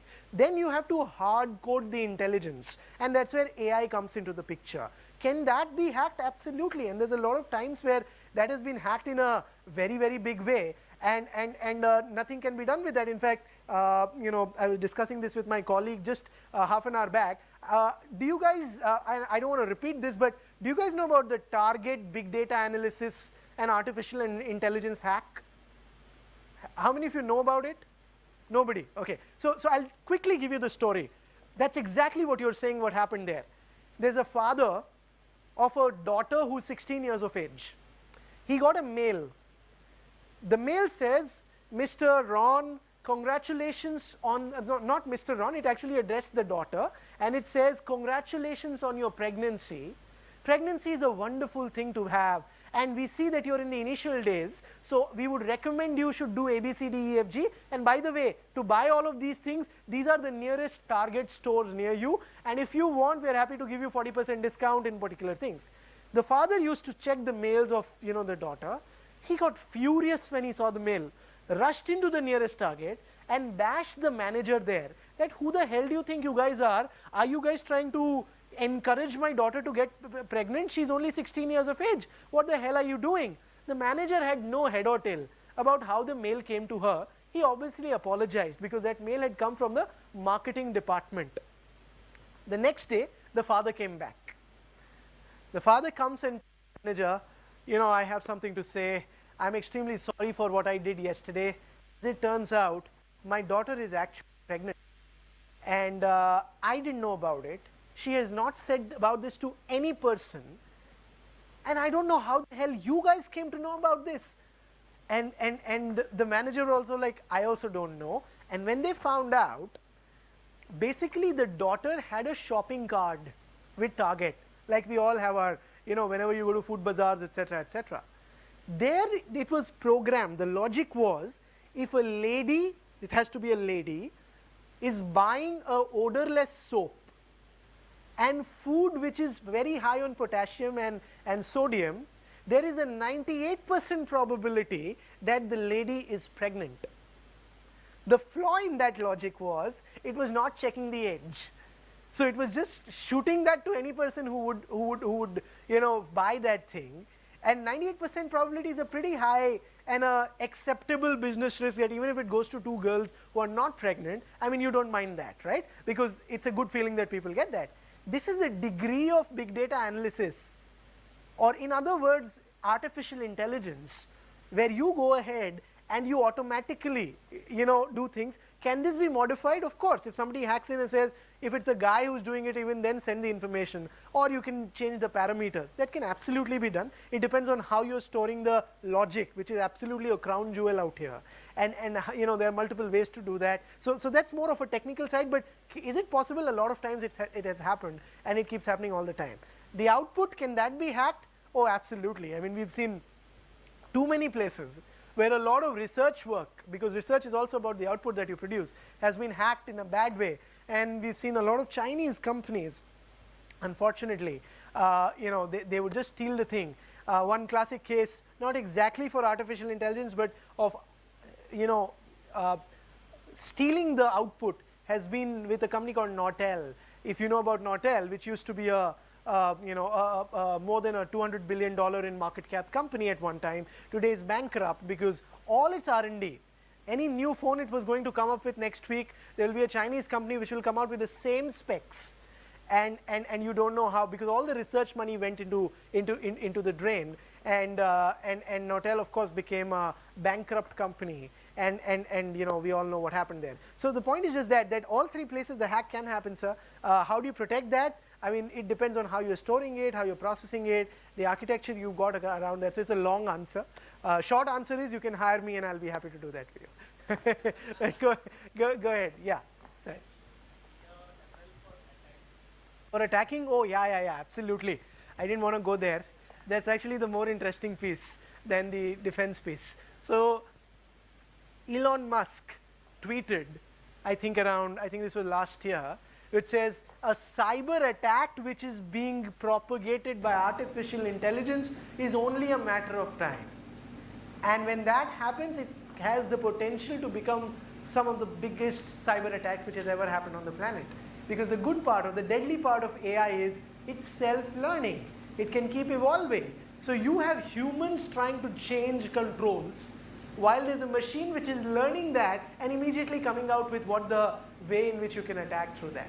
So absolutely, and that's super exciting as a geek, but of course it's not the right thing to do. So yeah.